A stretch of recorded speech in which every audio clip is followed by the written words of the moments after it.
Alors donc, on va parler. Beaucoup ont vu que j'ai mis la photo du guide suprême de l'Iran.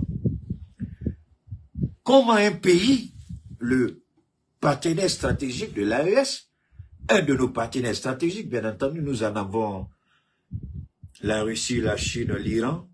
La Turquie n'est pas aussi stratégique pour nous, mais la Turquie essaie d'être stratégique pour nous. Dans la mesure où, quand la Turquie s'est rapprochée de nous, tout de suite, Israël a commencé à qualifier la Turquie d'État terroriste. Ça pose un sérieux problème. Alors, l'Iran,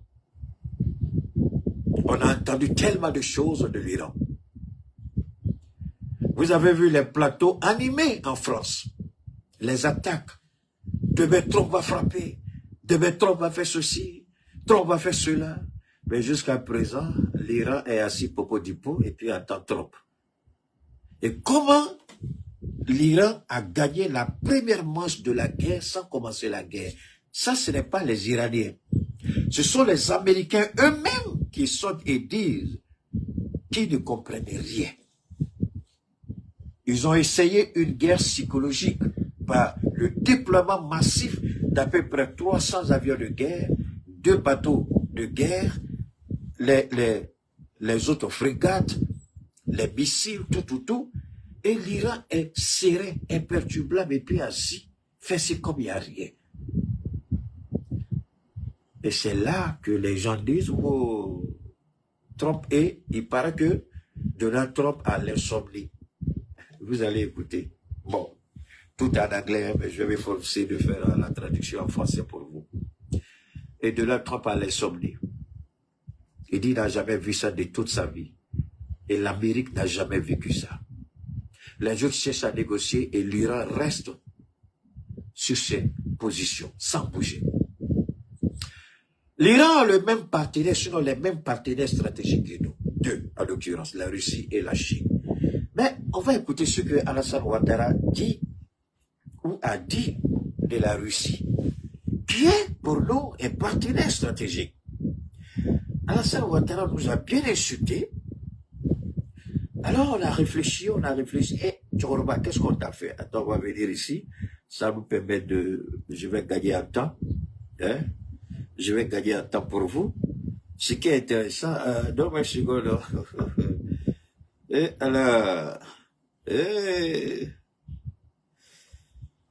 alors, voilà ce qu'Alassane Ouattara dit de la Russie. Oui.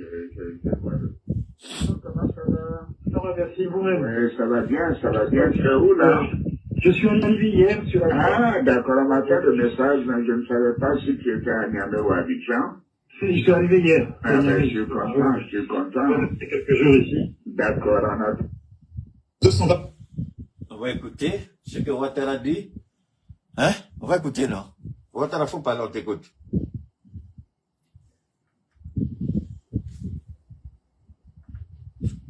Oui. Alors, on va écouter. Je vois le président de la commission aujourd'hui avant qu'il n'aille au Burkina. Ça, c'est Ouattara qui parle, hein? D'accord. Voilà, comment les choses se passent au Mali. Ouais, écoutez bien. Malgré tout ce qu'ils veulent faire croire, Oui. la situation reste Je vous laisse regarder. difficile pour eux. Vraiment, ça va être extrêmement difficile de tenir encore 3 à 4 semaines financièrement. Donc, la pression, elle est vraiment là, elle est réelle, elle monte. Économiquement, les prix ont flambé, y inclut les denrées alimentaires. C'est difficile aujourd'hui de se procurer du riz à un prix normal, du sucre. On va aller mollo. Alright? Le gars, lui là, on dit c'est un docteur en économie. Lui là, l'ancien premier ministre du Mali, on dit le docteur en économie. Et son complice, on dit lui aussi le docteur en économie. Le FMI a sorti un rapport tout récemment sur la situation des pays africains. Et le FMI, la Banque mondiale, les grandes institutions financières félicitent sans exception le Mali, le Burkina et le Niger et interpellent les autorités ivoiriennes, puisque la Côte d'Ivoire est le 2e pays africain le plus endetté auprès du FMI après l'Égypte. L'Égypte, c'est beaucoup mieux parce que l'Égypte dépasse déjà, je crois, la centaine de millions, si je m'abuse.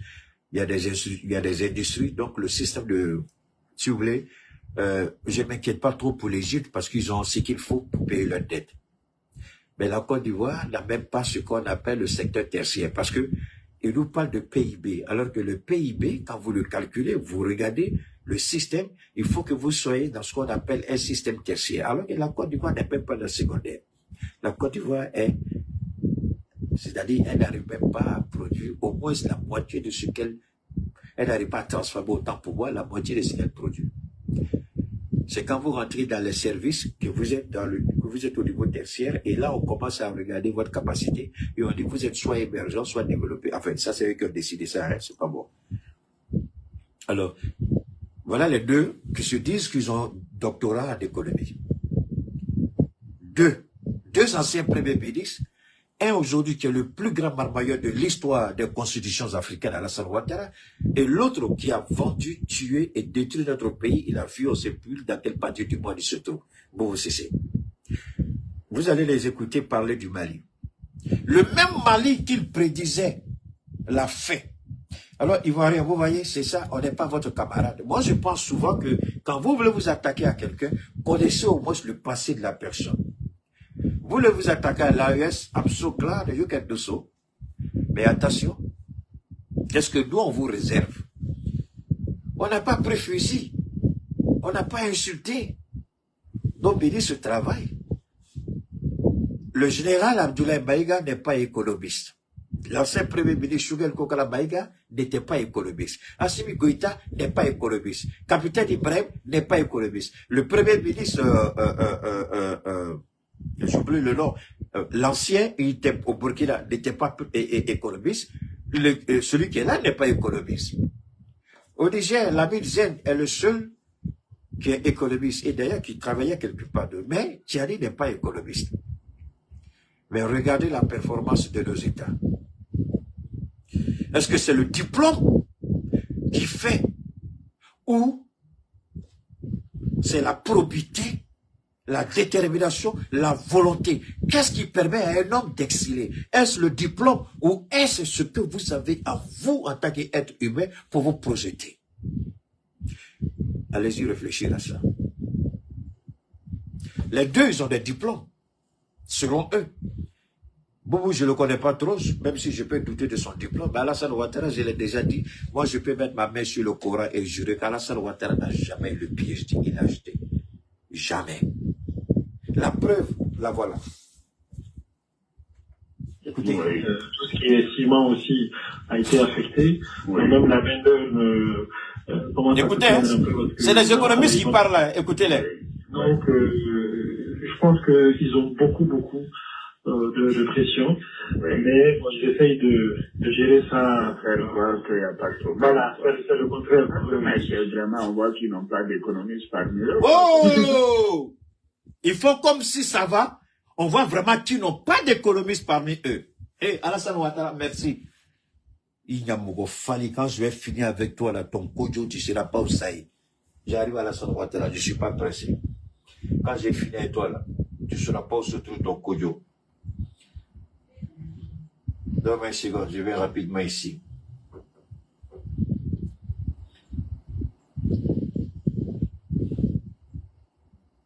Permettez-moi un travail rapidement que je vais faire.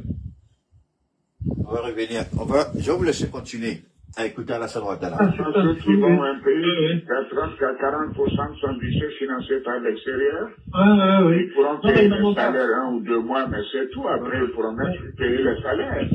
C'est pour ça, il y a 1000 milliards d'emprunts régionaux donc en 2021. Et ils n'auront pas ça. Comment ils vont faire? Ils n'ont plus accès à ça. Oui, absolument. Écoutez bien. Non. Ouattara, pardon. Une dizaine de jours. Oui. Ouattara, attends. Moi, j'aime la vérité. Ouattara, pardon. Il faut parler encore. Va écouter. Oui. Même la main-d'œuvre commence à se plaindre un peu parce que les gens ne travaillent pas. Oui. Donc, je pense qu'ils ont beaucoup de pression. Oui. Mais bon, ils essayent de gérer ça. Faire croire qu'il n'y a pas de problème. Voilà, c'est le contraire. Écoutez bien. Vraiment, on voit qu'ils n'ont pas d'économistes parmi eux. Premièrement, Ceux qui vont un pays, à 30 à 40% sont budgets financés par l'extérieur. Oui. Ils pourront Non, mais payer ils le n'ont pas. salaire 1 ou 2 mois, mais c'est tout. Après, ils pourront même plus payer le salaire. C'est pour ça, en février, ils 1000 pourront même pas. milliards, 1000 milliards Écoutez bien. d'emprunts régional. Absolument. Donc, en 2021, ils n'auront pas ça. Comment ils vont faire? Ils n'ont plus accès à ça. Oui, absolument. Le ministre des Finances a fait sortir une lettre il y a une dizaine de jours Oui. où il menaçait carrément les banques commerciales. Bobo, faut pas être pressé ça. Alassane Ouattara, on t'écoute encore. Faut pas. Oui. Économiquement, les prix ont flambé. Oui. Et puis les denrées alimentaires, c'est difficile aujourd'hui de se procurer du riz à un prix normal, du sucre. Oui. Tout ce qui est ciment aussi a été affecté. Oui. Même la main-d'œuvre commence à se plaindre un peu parce que les gens ne travaillent pas. Oui. Donc, je pense qu'ils ont beaucoup de pression. Ok, Mais merci. bon, ils essayent de gérer ça. Faire Merci. croire qu'il n'y a pas de problème. Voilà, c'est le contraire. Mais c'est vraiment, on voit qu'ils n'ont pas d'économie. Ils n'ont pas de Mais c'est ça, c'est ça. Ceux qui vont un pays, à 30 à 40% sont budgets financés par l'extérieur. Oui. Ils pourront Non, mais payer ils le n'ont pas. salaire 1 ou Écoutez, 2 là. mois, mais c'est tout. Après, ils pourront même plus payer le salaire. C'est pour ça, en février, ils pourront même pas. 1000 milliards d'emprunts régional. Absolument. Donc, en 2021, ils n'auront pas ça. Comment ils vont faire? Ils n'ont plus accès à ça. Oui, absolument. Ok. Le ministre des Finances a fait sortir une lettre il y a... Ivoiriens, Ivoiriennes, mes chers parents du Côte d'Ivoire, vous venez d'entendre, vous venez d'écouter votre premier ministre. On voit qu'ils n'ont pas d'économistes parmi eux. Ça, c'est la première chose. 1000 milliards d'emprunts, ils n'ont plus droit à ça. Leur budget est financé par l'extérieur. Ivoiriens, voilà la réalité que vous vivez, que nous avons dit non. Une réalité, nous avons dit non. Ils sont économistes. Mais aujourd'hui, le Mali, pourquoi le FMI vient frapper à notre porte? Pourquoi la Banque mondiale vient frapper à notre porte? Pourquoi le FMI s'empresse à sortir les pays les plus endettés de l'Afrique? Le FMI commence à réfléchir et se pose des questions. Est-ce que la Côte d'Ivoire pourra payer sa dette? Et non. La dette, le Fonds monétaire ne parle que de ce que lui connaît. Mais ce qui a été pris sur les marchés de l'UMOA, les eurobonds, je suis tombé encore sur un autre article du Sénégal. Emmanuel Macron envoie un émissaire dire à Ousmane Sonko et au président Diomaye, vous avez jusqu'à la fin de ce mois pour payer ce que vous nous devez. Dette qu'ils n'ont pas pris, dette de Macky Sall. Le même Macky Sall qu'on présentait comme le meilleur président du Sénégal. L'émissaire est arrivé, j'ai lu le document, au Sénégal. Et on dit au Sénégal de payer. Ce n'est pas tout. Le Sénégal doit payer ce mois de février et mars. Le Sénégal doit payer à peu près de 700 milliards de francs. Allez dire à mes frères sénégalais de venir s'asseoir. Donc après tabouret s'asseoir, je suis en train de leur donner des cours ici. Eux qui insultent Ousmane Sonko, eux qui attaquent Sonko, ils ne savent pas ce que Macky Sall a fait. Le même Macky Sall qui veut être aujourd'hui secrétaire général des Nations Unies. C'est Alassane Ouattara. J'ai dit aux Ivoiriens, le jour que vous allez faire un audit véritable, quand on va vous dire combien la Côte d'Ivoire doit, beaucoup d'Ivoiriens vont tomber à 5 ans. Beaucoup vont faire des crises cardiaques. Le Sénégal doit payer 700 milliards à 1 mois. Dites-moi, comment le Sénégal va faire ça? Payer ses fonctionnaires, payer la dette intérieure. Tout ça, c'est le travail de qui? C'est Macky Sall. On vend le rêve utopique aux Africains. On nous fait croire que la démocratie est une bonne chose. Mais la même démocratie aurait dû exiger du Maroc Si un mandat d'arrêt est lancé contre Macky Sall, la démocratie exigerait du Maroc de rendre Macky Sall au Sénégal pour être jugé. Pour qu'il explique le trou qu'il a créé avant de partir. Vous savez, bernez-vous d'illusions, c'est votre droit le plus absolu. Mentez-vous, c'est votre droit le plus absolu. Mais croire que nous sommes en erreur, c'est un péché auquel vous n'allez jamais être capable de répondre devant l'Éternel. Nous sommes la fierté de l'Afrique aujourd'hui. L'Afrique regarde l'AES. Ne vous en faites pas. On a notre banque, je vous l'ai dit la dernière fois. Capital initial. Jamais en Afrique, on a vu ça. Pourquoi la France veut absolument nous déstabiliser à travers le terrorisme? Si cette banque réussit, ça veut dire que la BAD, la Banque africaine de développement, devient zéro. Ça veut dire que le FMI en Afrique devient zéro. La Banque mondiale en Afrique devient zéro.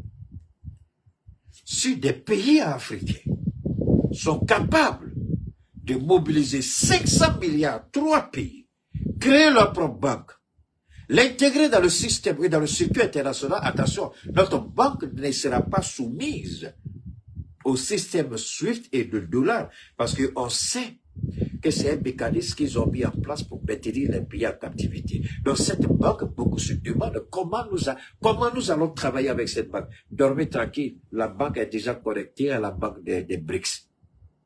Vous savez que le système de paiement des BRICS qui est déjà mis en place, vous savez ce que nous allons travailler. Et il y a une autre nouvelle qui est en train de tuer les États-Unis. Le Canada et le Brésil viennent de signer un petit contrat de près de, à peu près, je crois, 400 millions de dollars. 1 centime ne passe pas par le système SWIFT des Américains. C'est-à-dire que le Brésil règle avec le dollar canadien, le Canada règle avec l'argent brésilien. Et l'Amérique ne voit rien dedans. Tout passe dans le dos de l'Amérique. Quand vous avez la grande gueule, vous parlez trop, vous menacez, les gens se préparent. L'évolution du monde est basée sur quoi? Parce que le monde a rencontré tellement de défis. Ce sont les défis qui s'opposent à l'homme, qui amènent l'homme à s'inventer et à se recréer. Dieu a dit, je vous ai créé à votre image. En d'autres termes, sur la terre des hommes, à l'exception de ce qu'on appelle l'infini, l'éternité, la spiritualité à un certain niveau, tout ce qui est matériel, Dieu dit, tout ce qui est matériel, j'ai mis ça à votre disposition, vous devez dominer ça. Mais comme en Afrique, nous on a passé le temps à être émotifs, à courir après les grosses femmes, les belles femmes, les jolies femmes, le petit blanc a pris le temps d'explorer, mettre en place des mécanismes de voyage, des systèmes de transactions, pendant que nous on courait encore après les chimères et cherchait à comprendre le monde. Ce qui nous a mis là où nous sommes aujourd'hui. Alors, il faut toujours... Donc, quand ces deux acolytes, ces deux espions de la France-Afrique, ces deux larbins qui travaillent pour un système décadent, Ouattara va aller plus loin et dire ceci. Une dizaine de jours, où il menaçait carrément les banques commerciales. Oui. Et puis il a insisté pour qu'ils souscrivent physiquement. Mais boum. Donc, écoutez il y bien. a quelques pressions sur les banques ou l'actionnariat malien. Depuis que je suis né, c'est vrai, il y a des enfants indignes, il y a des enfants maudits. Mais un homme comme Boubou, cet homme-là, je crois que la prison à vie doit attendre ce gars au Mali. Tu sors, tu peux ne pas être d'accord avec la manière dont le pouvoir a été pris. Mais quand tu sors, et puis tu vas vendre ton... Ça, c'est la haute trahison. Boubou, là. Ça, c'est la haute trahison. Il sait très bien. Il sait, il se cache. Jusqu'à sa mort, il ne peut plus. Ses beaux-parents, ce sont des Nigériens. Je crois que sa femme vient du Niger. Je crois que les femmes jolies du Niger, là, je crois qu'il a pris une dedans, c'est pas mauvais. Il ne peut plus mettre pied au Niger. On ne peut pas trahir son pays. On ne peut pas trahir sa patrie jusqu'à ce point. Cet homme était traître. Il a trahi le Mali. C'est un acte de trahison. Ce qu'il fait là, c'est un acte de trahison. C'est pas n'importe qui parle, c'est quelqu'un qui a servi en tant que Premier ministre. Le devoir de réserve, il ne l'a pas fait. Soro Guillaume n'a pas fait ça avec Alassane Ouattara. Vous voyez, Ivoirien, Alassane Ouattara, ça n'a pas encore commencé. Soro Guillaume s'est donné, tout en respectant ce que la Constitution, le devoir de réserve. Il ne parle que de ce qui le concerne en lui directement. Mais il n'a jamais fait ce que Boubou est en train de faire avec Alassane Ouattara. Soro Guillaume n'a jamais fait ça. Jamais. Alors, vous voyez le président que vous avez ivoirien, il est prêt à mettre sa gueule pourrie avec son nez tordu, son nez qui descend sur ses deux fesses là. Il a sa gueule, ce motif de président là. Il a même ce digne fils du Mali, ce traite de Boubou Cissé à tenir des propos. Ce que lui, il ne peut jamais tolérer en Côte d'Ivoire. Ce qu'il veut faire de Soro Guillaume là, est-ce que Assimi Goïta a fait ça de Boubou Cissé? Posez-vous les questions. Est-ce qu'Assimi Goïta a envoyé des gens pour essayer de liquider Boubou Cissé? Non. Mais Alassane Ouattara a envoyé des gens pour tuer Soro Guillaume. Vous avez vu Soro Guillaume la première fois il allait rendre visite au président Tchadi. Est-ce que c'est le même Soro que vous avez connu? Mais c'est le même président qui est là, c'est le même Alassane Ouattara qui est là. J'ai dit Ouattara, j'ai juré une seule chose et j'ai demandé à Dieu de me donner la baraka. Je vais te combattre jusqu'à ta petite fin de vie bidable de voleur et de criminel. Je vais te détruire, Alassane Ouattara. C'est la mission que je me suis confiée. Ça fait honte quand vous entendez ça. J'ai pas fini. Je plante le décor. Ça fait honte. Et bon, si tu devrais avoir honte et puis demander pardon au peuple malien pour ta trahison. On ne peut pas faire ça à Alassane Ouattara. Il n'a-t-il pas mis Alain Lobogno en prison? N'a-t-il pas mis la pression sur combien de collaborateurs de Soro Guillaume qui étaient détenus arbitrairement parce qu'ils sont avec Soro Guillaume? Mais voilà, il se donne à cœur joie avec un traite de fils du Mali. Et vous croyez que Dieu va donner la baraka à Ouattara pour réussir? C'est ça, c'est là que je vous dis, réveillez-vous, ça n'arrivera pas. Dieu ne permettra pas ça. Parce que Dieu connaît Ouattara mieux que vous. Et Dieu ne permettra jamais à ce criminel de Ouattara d'avoir raison sur l'AES. À cause de ça seulement, ça suffit. À cause de cet entretien téléphonique avec Boubou Cissé, ça suffit. Ouattara, tu n'arriveras jamais à combattre l'AES. Mieux vaut que tu te reposes et puis tu meurs d'une mort simple que de mourir avec le chagrin d'avoir échoué à accomplir quelque chose que tu voulais.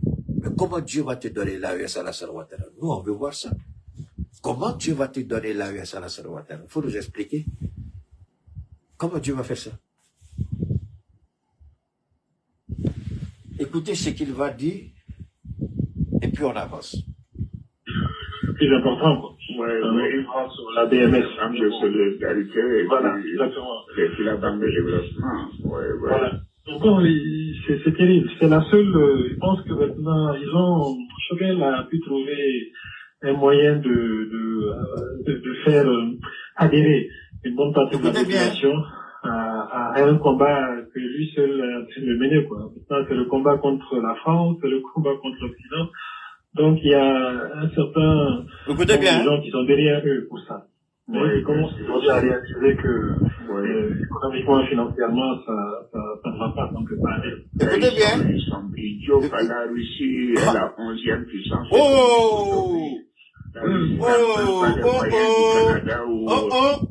C'est là que je veux en venir. C'est ici que je veux en venir. Donc, il y a un certain... Écoutez très bien. Écoutez très bien.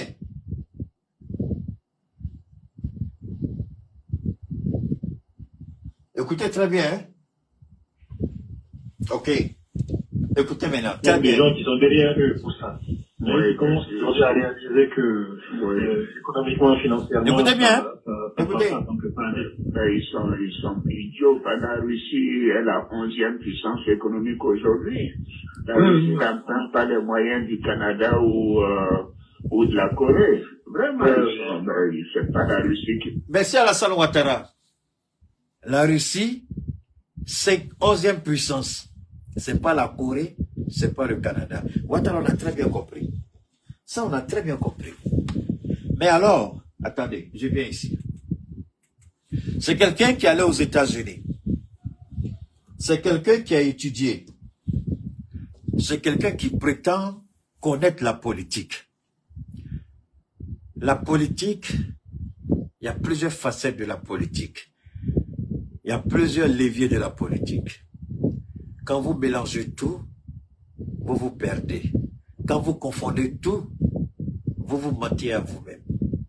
Aujourd'hui, l'Union européenne,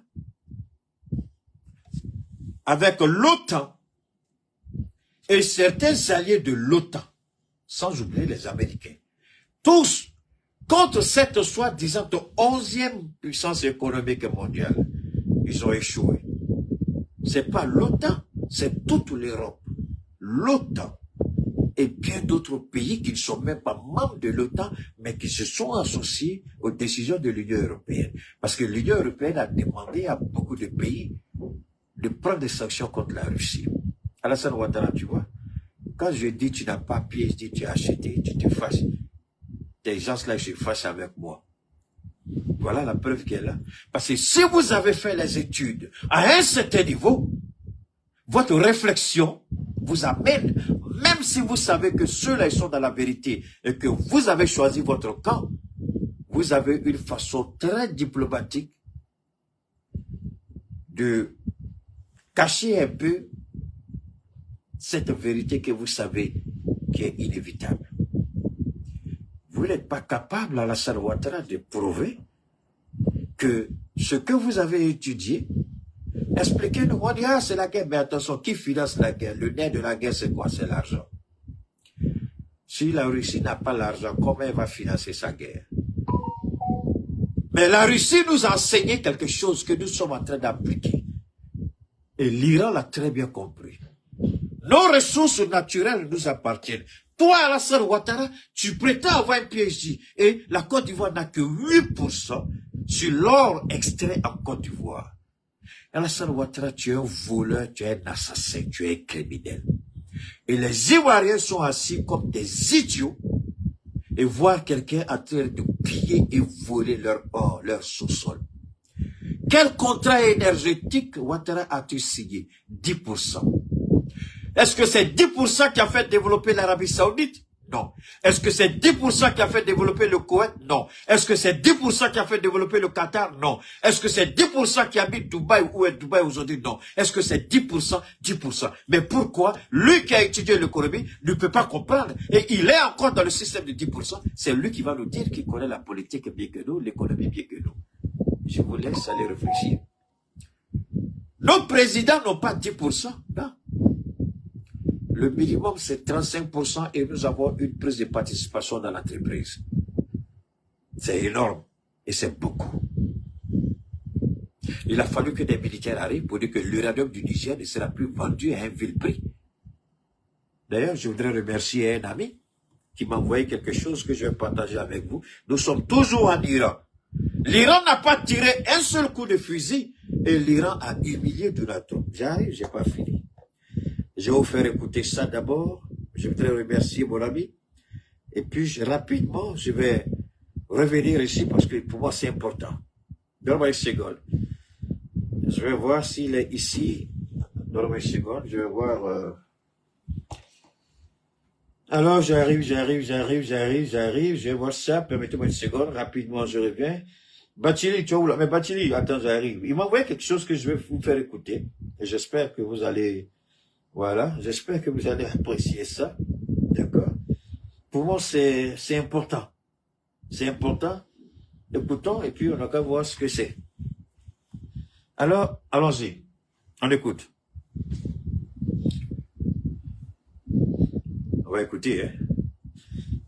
Ça, c'est quelque chose que je ne comprends pas chez ces gens-là. Pourquoi ils me fatiguent comme ça? Dans ma seconde, je vais enlever ça ici. Alors, je vais me connecter sur ça. Dans mes secondes, je vais vous faire écouter ça. Power on. Ok, merci. Welcome to Oraimo Audio. Ok. Pairing. Connected. Ok. Dans mes secondes, je vais utiliser celui-là. On va écouter. C'est un ami qui m'a envoyé quelque chose, mon ami Mohamed Batili, m'a envoyé quelque chose sur le Niger. Il y a une situation que les Français sont en train de... Les Français se plaignent. Je crois que ces temps sont sur le point. Je ne sais pas s'ils vont saisir comment vous dites ça, s'ils vont saisir, je sais pas, l'Assemblée nationale ou je sais pas quelle institution. I don't know.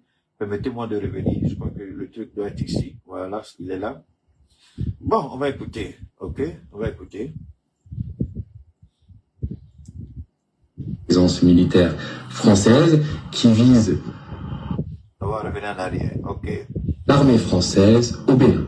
Alors, hier dans la nuit, il y a eu des mouvements aériens inhabituels. Il y a 2 gros porteurs de l'armée française qui ont atterri au centre du Bénin, l'aéroport de Tourou, à 15 km de Parakou, qui est la grande ville du centre du Bénin. Normalement, c'est un aéroport international, mais il est fermé au public, aux vols commerciaux, et il y a la présence de militaires. Je vous avais révélé que des soldats des forces spéciales françaises y étaient stationnés, et d'autres médias ont dû commenter la présence de forces spéciales américaines. Ces 2 gros porteurs de l'armée française ont transité par Abidjan, là où il y a aussi des forces spéciales françaises qui sont stationnées, mais sont surtout partis de Pau, dans le sud de la France, près des Pyrénées, là où est présent le 4e régiment d'hélicoptères des forces spéciales françaises. Alors, on peut se demander si c'est pas le début de nouvelles grandes manœuvres de l'armée française au Bénin et dans toute la sous-région, le tout. Vous voyez, quand c'est un Français, d'accord, regardez, c'est un Français. C'est pas le général Tiani qui parle, c'est un Français, un journaliste français. Nous sommes des putschistes, on n'a pas d'économisme, on ne connaît rien. Mais pourquoi vous ne nous laissez pas tranquilles alors? Ou bien, pourquoi vous ne nous laissez pas tranquilles? Continuez. S'inscrivant dans un contexte de forte tension régionale, notamment entre la France et les pays de l'AES, entre la France et le Niger. Emmanuel Macron s'est récemment rapproché de Mamad Déby, le président tchadien, et le Tchad et la France ensemble soutiennent discrètement les rébellions nigériennes non djihadistes de manière à inquiéter. Donc, Nous avons inquiété le régime. le Tchad, la visite du président tchadien à l'Élysée, personnellement, j'ai jugé, en ce qui me concerne, que je n'en ai pas besoin. J'ai jugé, personnellement, que je ne veux pas en parler. Mais aujourd'hui, beaucoup de voix se lèvent pour dire que Tibi Kaka, on ne sait pas trop ce rapprochement-là, à quoi ça va aboutir. Mais je voudrais demander à tous ceux qui ont foi en Dieu, je voudrais dire à tous ceux qui croient que sur la terre de nos ancêtres, et Dieu est témoin, nous n'avons peur de personne. Le Tchad peut s'allier à la France. Le Tchad va payer le prix. Tous ceux qui vont s'attaquer à nous d'une certaine manière. Pour ceux qui ne croient pas à Dieu, c'est pas votre problème, ça vous regarde pas, fermez vos oreilles, déconnectez-vous, c'est votre problème. Nous savons que Dieu a une façon de répondre et de recadrer. Dieu va gérer. Le Tchad ne finira pas de compter ses morts quand Dieu va orienter les terroristes vers le Tchad. Cette soi-disant collaboration entre la France et les États-Unis. Rappelez-vous, celui qui avait dénoncé l'accord de la CEDEAO avec l'OTAN. C'est bon. Avant que n'importe quel journaliste ne mette sa bouche dedans, je fus le premier à dénoncer l'accord de l'OTAN et de la CEDEAO. Ça, c'était bien avant qu'on ne quitte la CEDEAO. Et Ensuite, vous avez vu, il y a eu la récupération et l'OTAN s'est fait discrète. Elle s'est cachée pour aller signer un autre accord avec qui? Avec le G5 Sahel. Et le G5 Sahel est mort de sa belle mort. Donc, théoriquement, l'OTAN, déployer l'OTAN au Nigeria, nous on s'en fout. En Côte d'Ivoire, on s'en fout. Au Bénin, on s'en fout. Mais ils ne mettront pas les pieds chez nous. Cette situation doit interpeller les uns et les autres. Vous voyez, quand la guerre en Ukraine a éclaté, oh, Clem Siaouk, d'accord. Quand la guerre en Ukraine a éclaté, qu'est-ce que l'Union européenne a fait? La première action de l'Union européenne, c'était de fermer l'espace aérien, terrestre, tout, des connexions, tout avec qui? Avec la Russie. Et obliger tous les pays de l'Union européenne. Retourner tout le monde contre Moscou. Mais chez nous, qu'est-ce qu'on fait? Vous voyez? C'est ça qui est malheureux. C'est ça qui est bête. Chez nous, qu'est-ce qu'on fait? On paye les gens. On manipule des gens. Toute l'Afrique devait se donner la main pour nous soutenir. Mais un bâtard s'assoit dans son pays, appelé PD de président, avec son derrière pourri, il y a un côté de bâtard Macron, il s'assoit chez lui là-bas, et puis il prend son sale téléphone et sa sale gueule, il parle à des gens, et ceux-là nous disent, et avec ce vieillard fou, déréglé, malade, Ouattara, je vais envoyer un contingent, il y a beaucoup fallu, il faut envoyer un contingent, on t'attend autour là. Vous voyez? L'Europe, malgré que l'Ukraine a attaqué, qu'est-ce qu'elle a fait? Soutien financier, soutien militaire. Et un front commun face à la Russie. Mais chez nous, qu'est-ce qu'il faut? La division. Et vous avez des idiots, des drogués présidents comme Tinibou, qui coupent le courant et les enfants meurent. Toutes les personnes qui étaient sur les tables d'opération au Niger, elles sont toutes mortes. Les enfants qui étaient dans les couveuses, les enfants prématurés, ils sont tous morts au Niger. Et le bâtard du président ivoirien, ce n'est pas nous, c'est Tiani Inyamouko Fali. Tu as fait la rébellion de 3000 morts. Tu as présenté tes excuses? Tu as fait une rébellion. Tu as pris le pouvoir après 3000 morts. Ah bon? C'est pourquoi nous, dans notre conviction, nous avons cette certitude que Ouattara va payer tôt ou tard. Ouattara va payer tous les crimes qu'il a commis en Afrique de l'Ouest. Il va payer d'une manière ou d'une autre, il va payer. Alors, maintenant je commence mon direct. Abonnez-vous et partagez. C'est maintenant que mon direct commence. Bon. Après une heure de temps, oui, ça c'est Keita. C'est maintenant que mon direct commence. Alors, je vais vous ramener ici. Republic. That is not a negotiating posture. Okay, that is a... Je vais pas aller jusqu'au bout, mais juste un peu. On va commencer. The most dangerous thing that happened this weekend had nothing to do with missiles, carriers, or bombs. It happened in a Fox News studio when a man sitting across from the president's daughter-in-law accidentally revealed the deepest intelligence failure America has suffered since it misread Iraq in 2003. Speaking to Fox News, Steve Witkoff said that Trump was curious about Iran's position.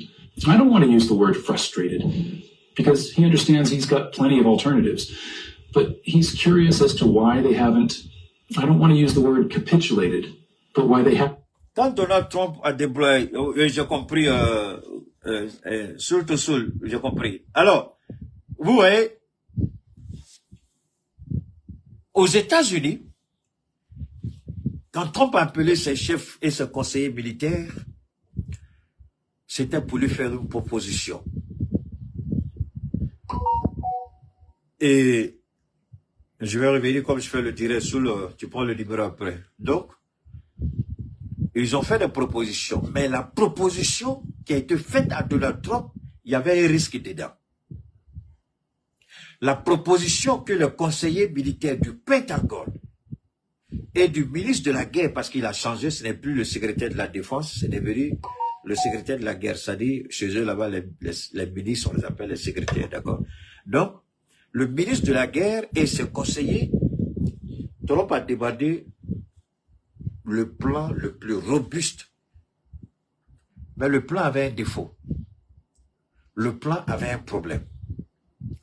Le plan avait des failles.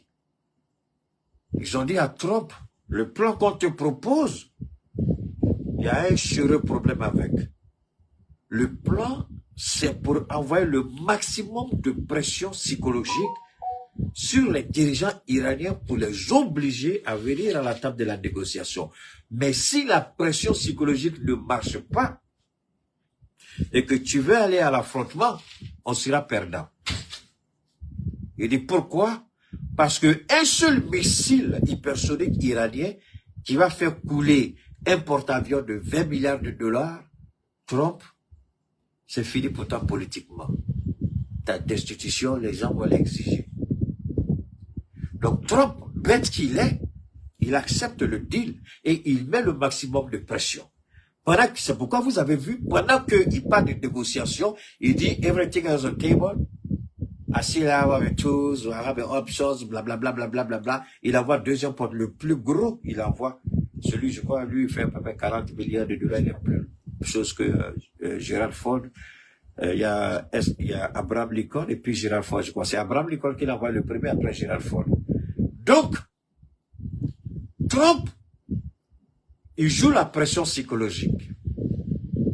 Mais de la même manière que la succession au sommet de l'État est assurée aux États-Unis, c'est la même chose en Iran. En Iran, la succession se fait, c'est-à-dire jusqu'à la 10e génération, à moins qu'il y ait un cataclysme dans le monde, c'est autre chose. Mais le pouvoir iranien est fait de sorte que la succession se pérennise. Vous voyez? Et le monsieur dit, nous sommes croyants. Et nous serons heureux de mourir à martyr parce que nous serons justifiés devant Dieu. Si c'est vous qui voulez nous tuer là, on est prêt à mourir de vos mains. Et c'est là que les Américains se posent la question. On dit, mais monsieur le président, le plan avait pour objectif, ça peut marcher à d'autres pays, mais ceux-là, dès sa naissance déjà, ils se disent, je suis un martyr. Parce qu'ils se disent, leur cause est juste. Et peu importe les gens qui attaquent l'Iran, c'est-à-dire, de la même manière, vous avez vu Bouboula. Il y a des Iraniens qui sont comme ça. Hein. Aux États-Unis, il y en a qui vivent aux États-Unis, il y en a qui vivent en Europe, et qui se livrent à ça. Mais le peuple iranien peut se révolter contre le gouvernement, parce que la vie est chère. Mais le peuple iranien ne va jamais abandonner son gouvernement. Ils savent que leur fierté, là, c'est ça qui est là. Ils peuvent protester en interne. Et d'ailleurs, cette protestation, quand vous fouillez, vous regardez, vous vous rendez compte qu'il y avait la manipulation. Ils ont arrêté à peu près 3000 personnes. Sur les 3000 personnes, 90% sont des agents du Mossad et de la CIA. Des Iraniens aussi ont été recrutés et par la CIA et par le Mossad. Alors, il n'a pas tiré un seul coup de fusil. Il n'a pas lancé un seul missile. Mais ce qui est curieux, c'est que c'est la télévision même de la propagande des républicains, Fox News. C'est là-bas que l'envoyé spécial de Trump, que vous connaissez ici, Wicor, quelque chose comme ça, il dit, le président est étonné. Il croyait que l'Iran allait plier. Maintenant que l'Iran ne plie pas et l'Iran est prêt à aller à une confrontation, le président se trouve face à un dilemme. Ce n'est pas tout. La dernière fois, je vous parlais. Maintenant, pendant que les conseillers militaires lui proposaient la pression psychologique, les conseillers économiques lui disent, trouve un moyen, mais n'engage jamais cette guerre. Tu engages cette guerre, c'est pas bon. L'Amérique va aller en récession. Et ce sera pire. Ce sera pire que ce qu'on a connu avec Barack Obama. Ce sera pire que ce que ils ont dit, ils ont été clairs. On ne peut pas aller à cette guerre. On n'est pas prêt pour cette guerre. Et l'Iran a préparé cette guerre depuis 47 ans. C'est maintenant que les Américains ont ce qu'on appelle l'intelligence, c'est-à-dire les renseignements. Et on dit, parce que le même comédie qui est là, il a fait la prison au temps du Shah d'Iran. C'est lui qui a mené la révolution face à l'Irak. Il a fait la prison et ça fait, il a 89 ou 87 ans. Donc, plus de 40 ans, il a préparé cette guerre. Et c'est maintenant que les Américains se rendent compte que le monsieur là, la photo que vous voyez sur YouTube là, ça fait 40 ans qu'il préparait cette guerre. Parce que cette guerre va sceller le sort pour toujours et à jamais d'Israël. Parce que cette guerre, ce n'est pas parce que l'Iran a un problème avec les États-Unis. C'est parce que Israël a un problème. Israël veut affaiblir tous les pays du Moyen-Orient. Haven't capitulated. Why? Under this sort of pressure, with the amount of sea power and naval power that we have over there, why haven't they come to us and said, we profess... Donc, ici, il dit, quand l'envoyé de Trump était sur Fox News, on lui a posé la question, il dit, le président est étonné. On a fait exprès pour envoyer cette quantité massive d'armes. C'était la dissuasion qu'il voulait pour obliger l'Iran. Mais ils se sont rendus compte qu'au lieu de cela, que s'est-il passé? Donc, Alassane Ouattara, pardon, à cause de Dieu. Ouattara, tu es où? Tenez vraiment, l'homme enceinte, tu es là. À cause de Dieu, venez vous asseoir, je vais vous donner un petit. Tenez vraiment, tu es où? Faut venir t'asseoir. Où est ton papa? Faut appeler ton papa, venez vous asseoir. C'est la Russie. Je mets la Russie d'abord en stand-by, parenthèse, je vais en Chine. La Chine dit, nous avons investi des milliards et des milliards en Iran. Et l'Iran, 90% de l'exportation des ressources énergétiques de l'Iran, c'est la Chine qui achète.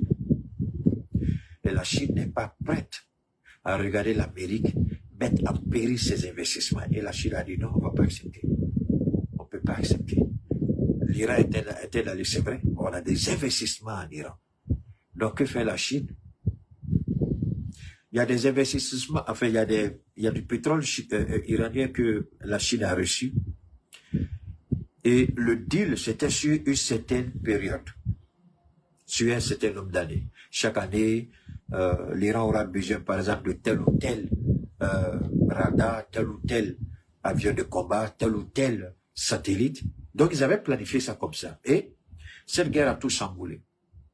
Donc, tout ce qui devait être donné dans 2 ans, 3 ans ou 5 ans, ou voire même dans 10 ans, si c'est disponible maintenant, la Chine, il faut tout envoyer. Envoyez tout ce que vous pouvez envoyer, y compris nos spécialistes sur le terrain.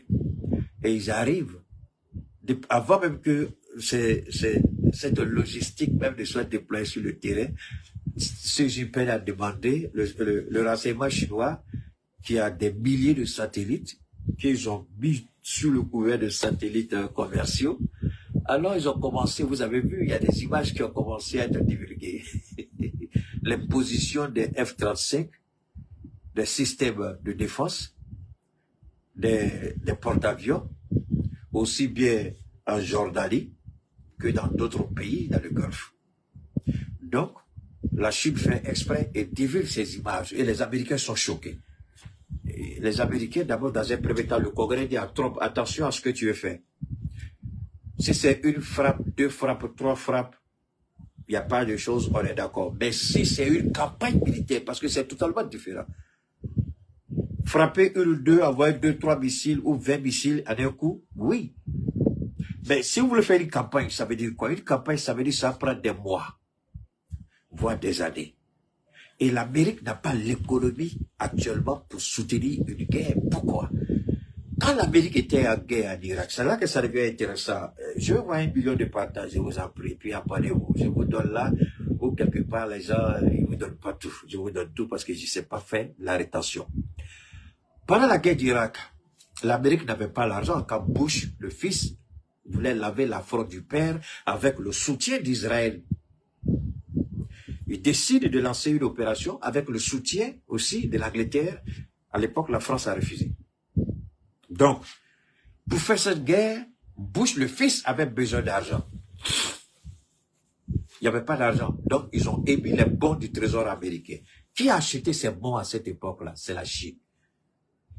la Chine détient le plus grand nombre de bons du trésor américain que n'importe quel pays. La Chine, le Japon, la Corée.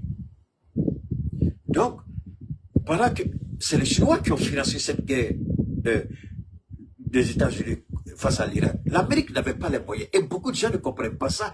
C'est-à-dire que, je vais vous donner une technique sur l'Amérique pour avoir fait ce pays suffisamment longtemps.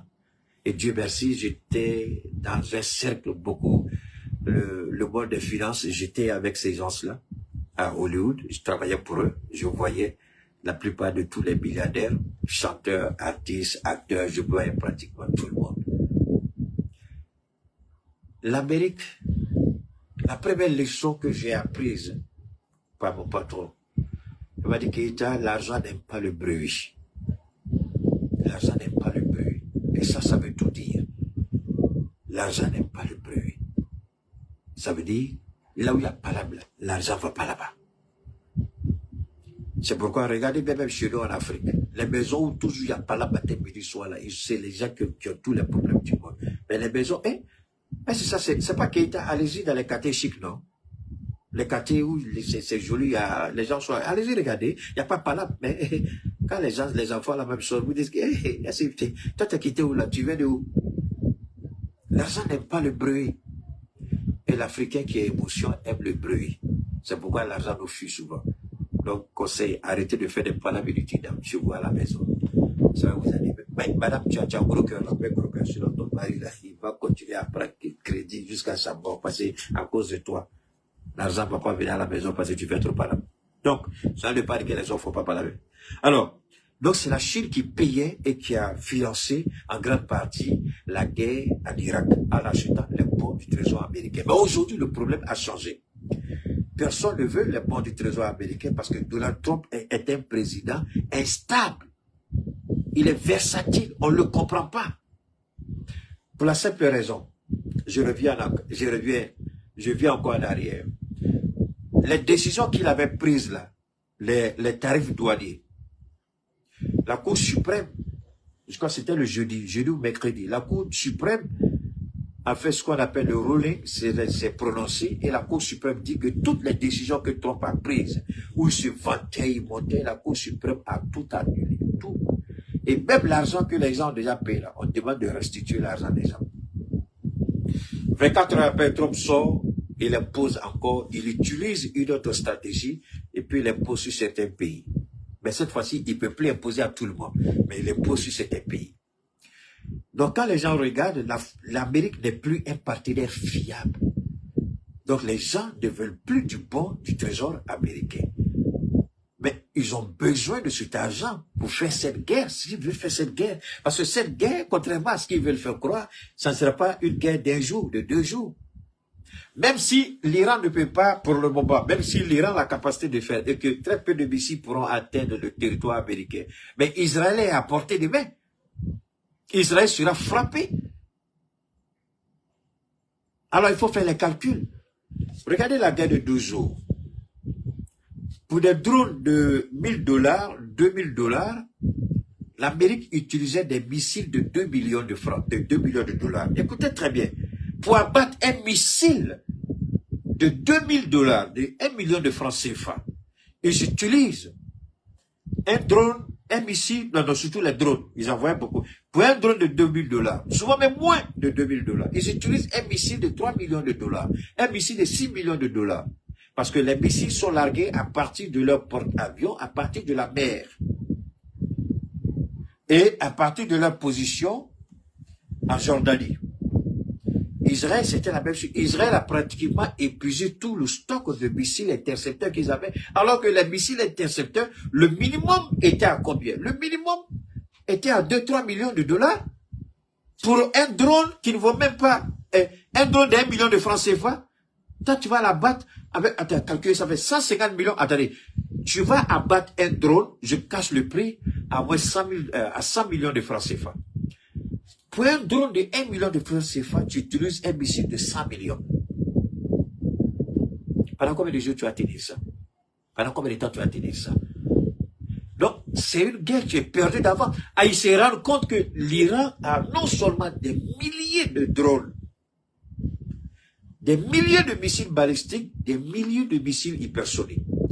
L'Iran peut envoyer tout de suite 500 ou bien 1000 drones en même temps et puis mettre entre les drones, ouvrir un couloir. C'est-à-dire que les drones vont ouvrir un couloir. Quand vous allez commencer à battre les drones, vous êtes occupé, les drones, le missile hypersonique passe dans le couloir et puis va frapper une cité stratégique. Ils ont compris, ils le savent. Les spécialistes leur ont dit, on ne peut pas gagner cette guerre parce que toute la stratégie militaire américaine et israélienne a été bâtie sur des concepts depuis 1990 et 2000. Le concept des missiles hypersoniques n'était pas à l'ordre du jour. Ça, c'est un. Deuxièmement, ouais, effectivement, Christy, c'est une guerre de jeu. Deuxièmement, le concept des drones. C'est l'Iran qui a développé ça et la Russie. On a vu ça en Ukraine et on a vu ça avec la guerre des 12 jours. Donc, cette histoire de drones n'était pas dans le calcul. Et les Américains se rendent compte que, attention, l'Iran est le père des drones. Ils peuvent envoyer 1000 drones en même temps. Quel drone on va abattre? Et entre les drones, il y a un missile balistique qui va frapper le navire.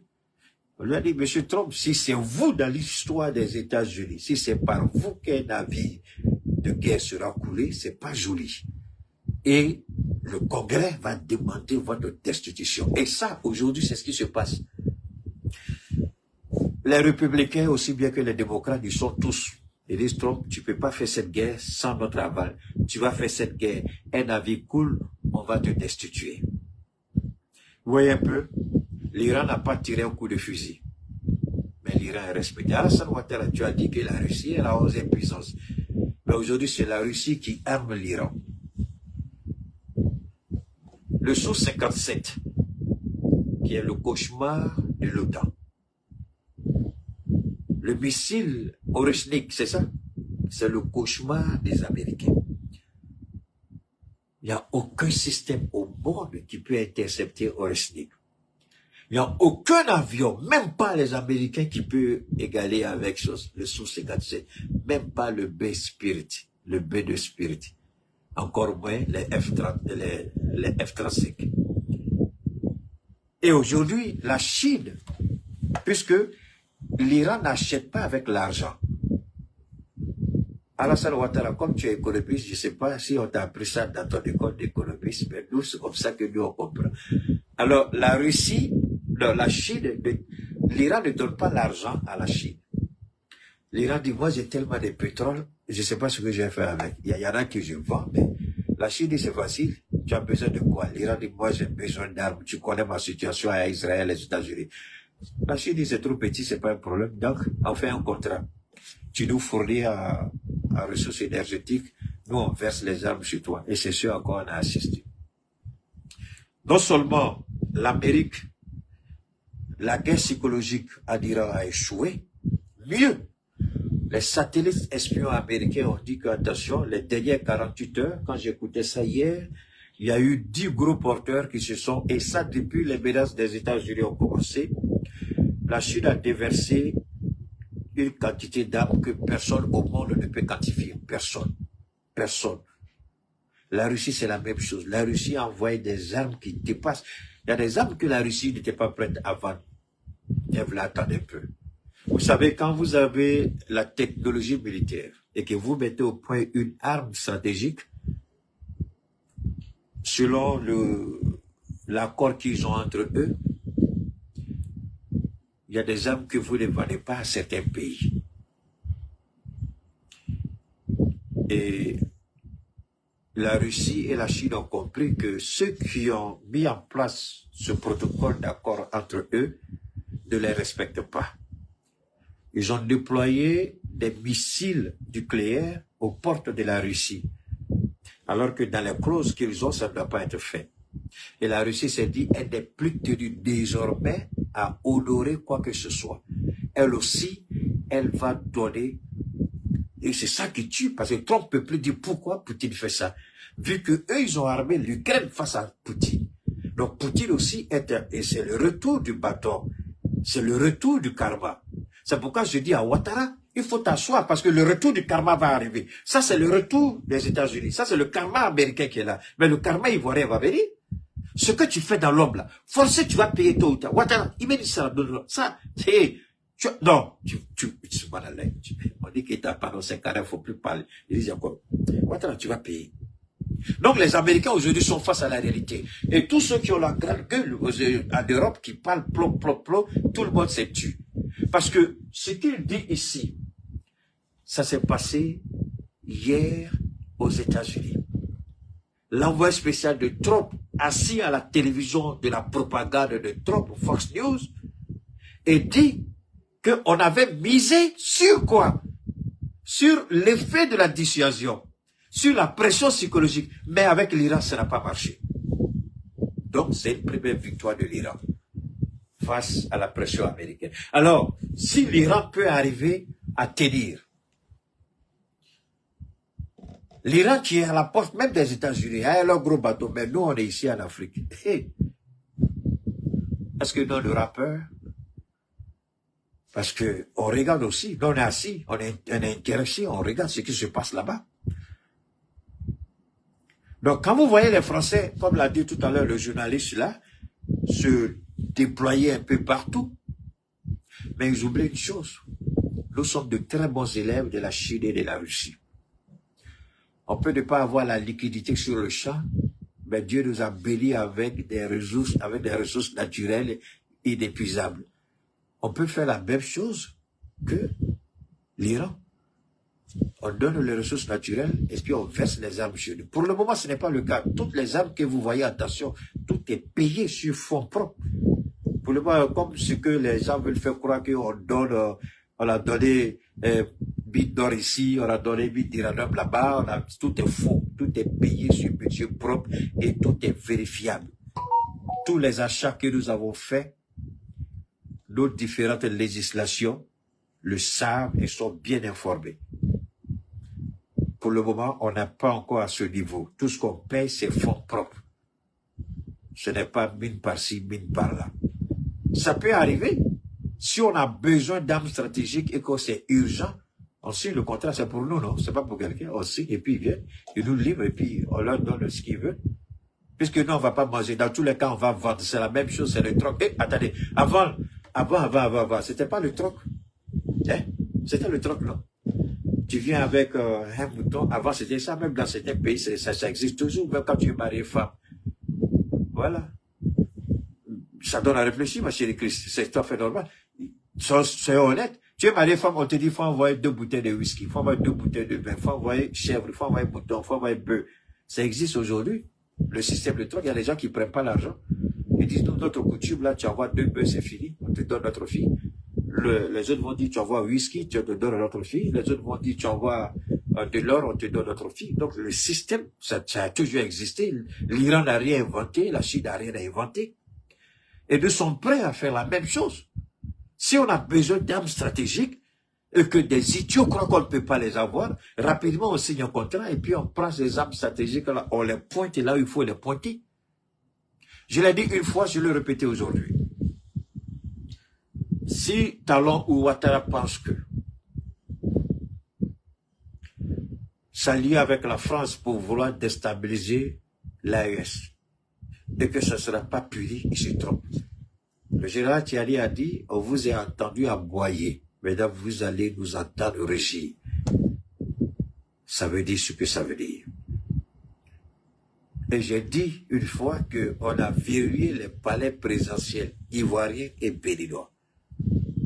On n'a même pas peur de frapper aussi à Abuja si jamais le Nigeria s'amuse avec nous. Écoutez, il s'agit de la survie de nos États. Alors, vous croyez que, parce qu'ils ont dit l'Africain, l'émotion, donc vous croyez que nous allons rester dans l'émotion de l'Africain et ne pas comprendre qu'il s'agit de la survie de nos États. Et puis on va s'amuser avec des petits blancos qui viennent prendre nos uranium et puis aller vivre la belle vie avec. Regardez Paris, ville lumière. Ah bon? L'uranium qui faisait tourner la lumière de Paris, là, elle vient d'où? Allez, regardez la tour Eiffel.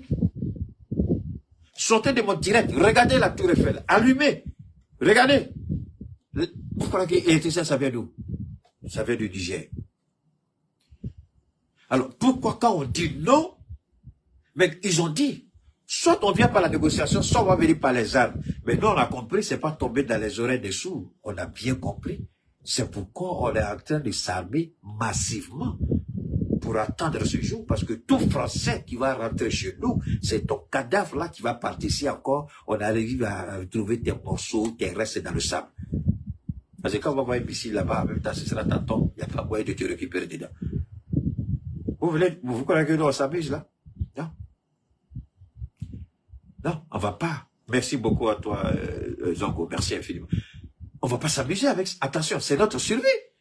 Alors, vous pouvez, attendez, c'est vrai que les gens sont sur les réseaux, mais vous me connaissez très bien, et beaucoup trop bien d'ailleurs. Moi là, détestez-moi et c'est moi.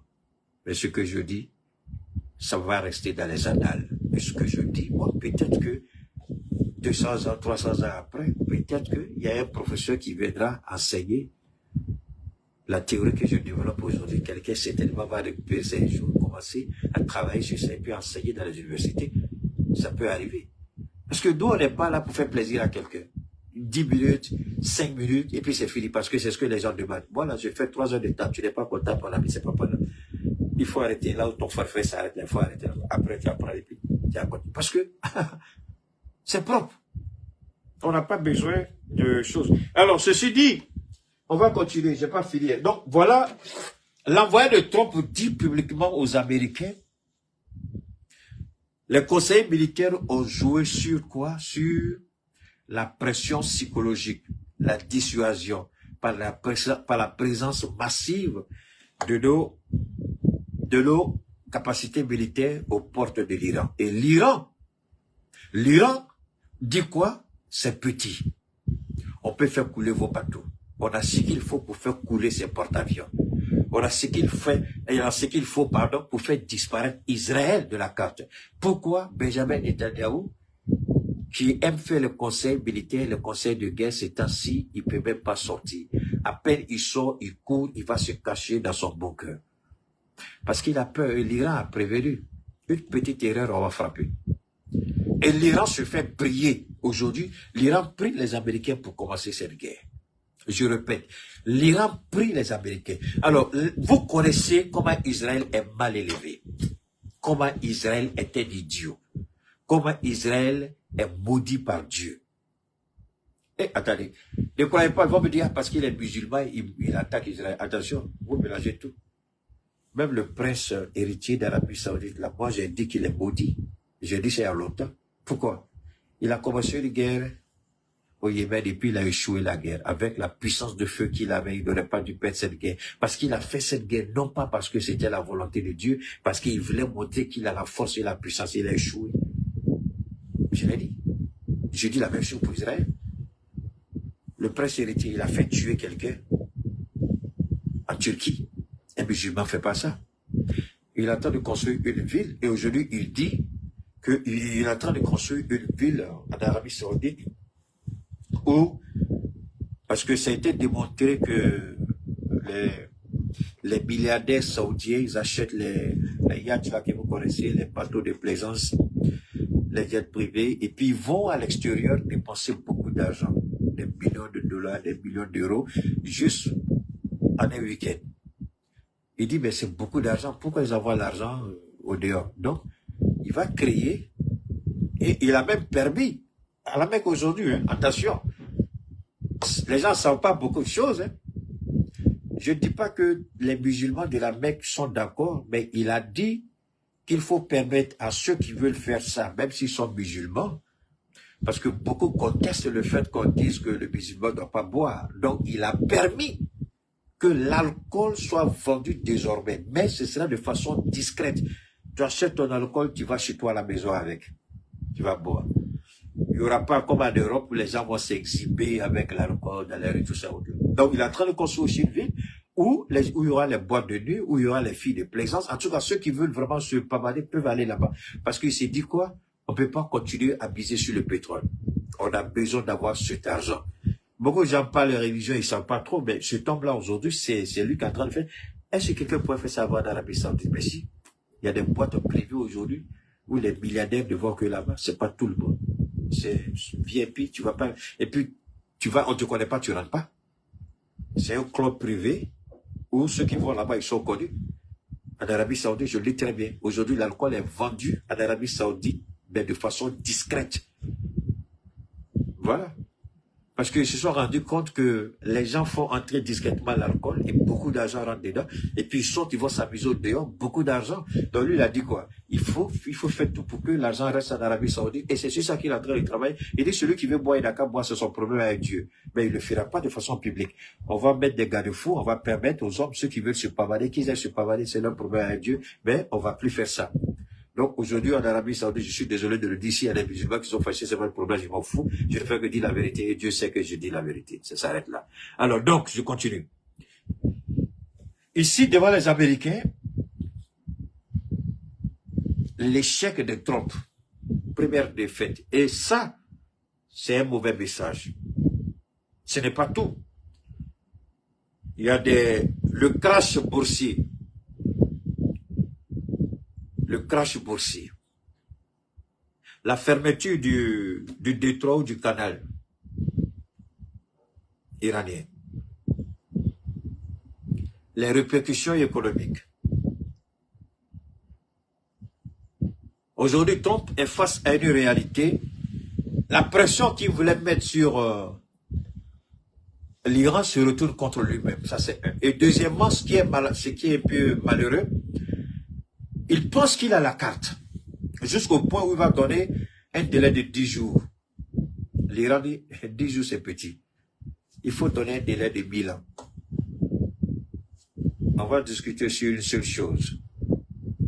Notre uranium, ce n'est pas à cause de toi, mais c'est notre objectif. L'uranium n'a jamais été, pour nous, un moyen de créer une arme de destruction massive. On veut juste l'utiliser de façon commerciale, de façon civile pour notre énergie. C'est tout. Mais les gens ont peur, pourquoi? Parce que si vous avez la capacité d'enrichir votre uranium, ne serait-ce que même à 20%, même à 10%, mais si tu atteins 10%, tu peux atteindre 100%. Si tu sais, justement, ça c'est la réalité qu'ils ne veulent pas qu'on sache. Quelqu'un qui est capable de maîtriser 10%, mais il est capable de maîtriser 100%. Mais est-ce qu'aujourd'hui, même croire que l'Iran ne peut pas atteindre 100%, c'est une utopie parce que, en fait, c'est la même chose que Benjamin Netanyahu dit depuis des années. Non, l'Iran est prêt. Dans 24 heures, l'Iran aura là, blablabla. C'est le même scénario, même scénario. Et ce monsieur est le plus grand Satan que le monde ait connu. Benjamin Netanyahu, je ne sais pas comment il va mourir, mais le plus grand Satan de l'histoire de l'humanité, c'est lui. Il sacrifie des vies juste pour ne pas aller en prison pour un crime qu'il a commis, lui, son épouse et son enfant. Ils sont corrompus, ce sont des corrupteurs, ils ont reçu l'argent et il a été reconnu coupable. Donc, tant qu'il reste un premier ministre, il n'y a pas de problème. Mais un premier ministre où tout est calme, c'est pas bon. Il faut toujours comme ça. Il faut mettre le pays en ébullition, pour que la justice même ne pense même pas, puisqu'il avait pris un décret. Regardez bien ce que je vous dis. Il avait pris un décret lui-même, où il s'est gracié. Et le décret, c'est le président. Le président, c'est vrai, c'est à tête honorifique, mais il y a des petites responsabilités qui reviennent au président. Donc, il prend lui-même, il décide de se gracier lui-même. Il envoie au président je sais pas la prononciation, on appelle ça le Knesset ou le Knesset, à l'Assemblée législative israélienne, là, on la voit à leur assemblée. Dans leur assemblée, les opposants sont sortis là-bas pour dire au président, si le président accorde l'immunité à Benjamin Netanyahu, eux feront éclater la coalition. Ils ne veulent pas. Ils ont refusé. Donc, quand il a pris lui-même une décision pour se gracier, il a envoyé la lettre au président et le président a refusé. Donc, ça veut dire qu'il a besoin de maintenir la guerre, maintenir le chaud, maintenir la pression pour ne même pas qu'on pense l'appeler pour aller répondre de ses actes. C'est ça le problème avec Benjamin Netanyahu. Et c'est quelqu'un comme ça, là, qui est allié avec Alassane Ouattara. Et c'est Ouattara qui dit, pourquoi on est allié avec Poutine, Poutine n'a rien, mais lui, il est allié avec qui? Regardez, je vous ai dit une chose une fois. Dites-moi avec qui vous marchez, je vais vous dire qui vous êtes. Je vous ai dit une fois une chose, et je me dis ce que j'ai dit. Je dis, les responsables, quand vous êtes responsable dans un pays, votre esprit, c'est comme, je vous amène à la Genèse, hein, aussi bien dans la Torah, la Bible que le Coran. On va vous parler de Dieu, comme un Dieu. Votre esprit, quand vous avez un autre exemple simple, chez moi à la maison ici, quand vous rentrez chez moi, beaucoup de gens quand ils rentrent chez moi, ils disent, quand on rentre chez toi, c'est pas vrai.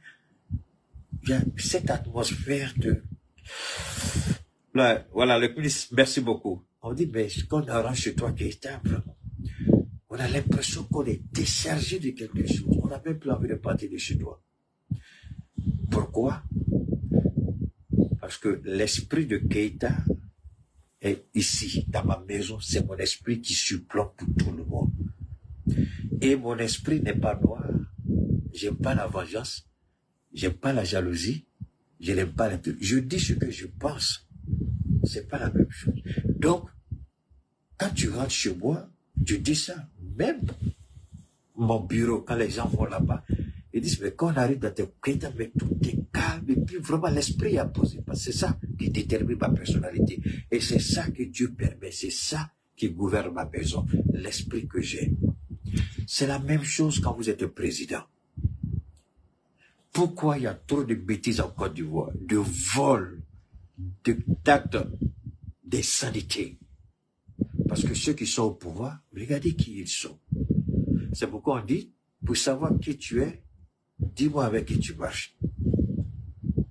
Pour savoir comment tu vis, je vais voir ton pays. Quand nos présidents prenaient la tête de nos États, la corruption avait atteint certains niveaux inimaginables. Les gens disent c'est cher, c'est pas ça, c'est parce que l'argent volé, l'argent truqué circulait facilement. Maintenant, l'argent, ça dit que l'argent, il y a une bonne cause pour l'argent aujourd'hui. C'est vrai, on dit qu'on voit, mais ça va venir, et ça a commencé à venir. Puisque ceux qui voulaient dépenser, attends, tu vois l'argent pour aller donner aux petites filles au dehors, là, c'est facile. Tu vois l'argent pour jouer les tontons, j'ai l'argent, les tontons gentils, là, c'est facile.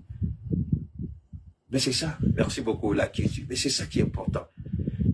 Donc, la Côte d'Ivoire, c'est l'esprit de Ouattara qui est là-bas, vous n'avez qu'à regarder. Vous avez vu la petite fille là, non? La petite fille Emma, pardon à cause de Dieu. Elle était dans une petite, elle était dans un assemblage, je sais pas. Quelqu'un a ouvert la portière, ils ont mis ça sur Facebook, je sais pas, c'est Facebook, YouTube, je sais pas tout, à Dubaï. Emma a changé. Emma, on dirait petite fille de 16 ans. Emma, pardon, tu as quelle la Syrie? Pardon, Emma. Vous savez, dans ma seconde, je dis ça pour nos soeurs, écoutez très bien. La vie d'Emma, moi je trouve que Emma, elle souffre. Elle veut être celle qu'elle n'est pas. Elle veut paraître. C'est dégueulasse. Quand on n'est pas fier de ce qu'on est, on fait ce qu'elle fait. Parce que pour vivre comme elle, puisqu'en Côte d'Ivoire, là, il y a une ardoise qui l'attend. La justice a tranché, elle doit l'argent à quelqu'un, elle a fui, elle a s'asseoir à Dubaï. Mais Dieu seul sait ce que tu fais à Dubaï. Entre toi et Dieu, tu sais ce que tu fais. Tu n'es pas un exemple, tu n'es pas un modèle, il faut laisser nos soeurs là tranquille. Et puis tu veux toujours pas. Moi je sais pas, c'est quand on est complexé là, on veut toujours que les gens nous regardent. Bon, j'ai porté aujourd'hui ça là, non? Vous croyez que vous allez me voir dans la rue et ça, non? La rue là, je prends mon petit t-shirt et puis je passe, parce que ça c'est pas, je m'en fous de montrer à quelqu'un. Ça c'est chez moi. Et pardon. Tu fais pitié, il faut arrêter ça. Si on ne te le dit pas, je te le dis, ce que tu fais, c'est pitoyable. C'est parce que, si ça va bien marcher pour toi, là, attendez, moi j'ai quitté les États-Unis pour venir ici, là. Parce que j'aime mon pays. Tu as Dubaï, là, c'est pour ton papa, mais c'est pour ta maman. Tu peux chercher l'argent et puis rester. Il y a des gens qui sont milliardaires en Côte d'Ivoire, sans jamais aller à Dubaï. Il y a des gens qui sont des hommes d'affaires qui ne sont jamais sortis. Mais pourquoi tu vas à Dubaï puis tu laisses ton enfant à Abidjan? Tu as laissé ton enfant à Abidjan. Tu n'as pas laissé ton enfant. Tu sais comment tu peux aller à Dubaï?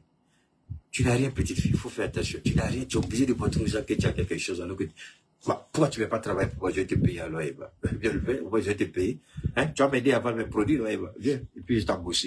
Alors, donc, ceci dit, pour nous, c'est important d'avoir un partenaire comme l'Iran.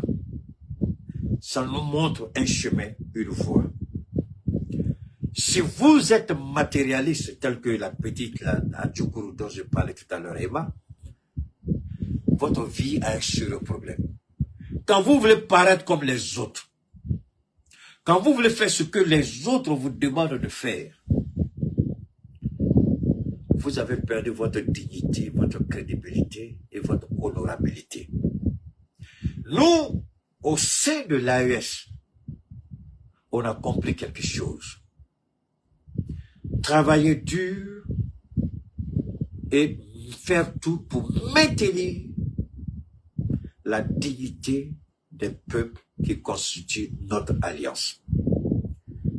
Faso Mebo que vous regardez au Burkina. Regardez comment Faso Mebo a changé l'image du Burkina. Quel Burkinabé, et ce que j'ai beaucoup aimé dans Faso Mebo, les réfractaires, les repris de justice, les anciens, enfin les prisonniers, on les amène tous pour aller travailler. Donc, la main-d'œuvre devient moins chère. Ce n'est pas exploitation. Vous travaillez, cela réduit votre sentence. Si vous êtes condamné à 5 ans de prison, et puis vous travaillez Faso Mebo, de 5 ans, on peut vous ramener à 2 ans ou 3 ans. Vous contribuez, et puis ça vous permet aussi de réfléchir sur ce que vous aviez l'habitude de faire, de dire que ce n'est plus ça.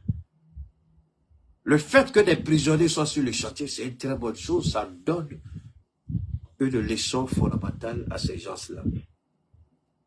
Mais il a fallu un militaire au pouvoir. Il a fallu des hommes intègres. J'ai vu quelque part, on nous dit que le général Tiani va céder sur l'affaire d'uranium. La France peut déplacer toute son armée. Et je jure au nom de ce mois-ci, Billahi, si la France envoie son armée, si un seul rentre en France avec une jambe, un pied ou une main coupée, c'est qu'on a loupé la personne. Je répète, Wallahi Billahi, je jure au nom de Allah et de ce mois-ci, si la France envoie, si un seul soldat français qui vient pour rentrer au Niger, et puis il retourne sain et sauf en France, c'est pas. La France ne sait pas comment on est préparé pour l'attendre. Je vais être honnête avec vous. Les armes qu'on a achetées, beaucoup là, ça coûte de l'armée française. Malheureusement, les pays là qui vont servir de point de départ, Côte d'Ivoire, Bénin, préparez-vous parce que les missiles vont vous dire bonjour tôt ou tard. Si c'est à partir des chevaux qui nous attaquent là, on va envoyer. C'est parce que l'Iran nous a enseigné, c'est ça. Pourquoi l'Iran a ciblé tous les pays ou surtout les bases militaires? Mais c'est la même chose qu'on va faire. Si c'est le Bénin qui sert de base, on va allumer le Bénin. Les Béninois vont regarder encore. Parce que vous avez la possibilité au Bénin et en Côte d'Ivoire de dire à Ouattara de faire attention. Il est président, c'est vrai. Ils sont présents, c'est vrai. Mais de dire attention.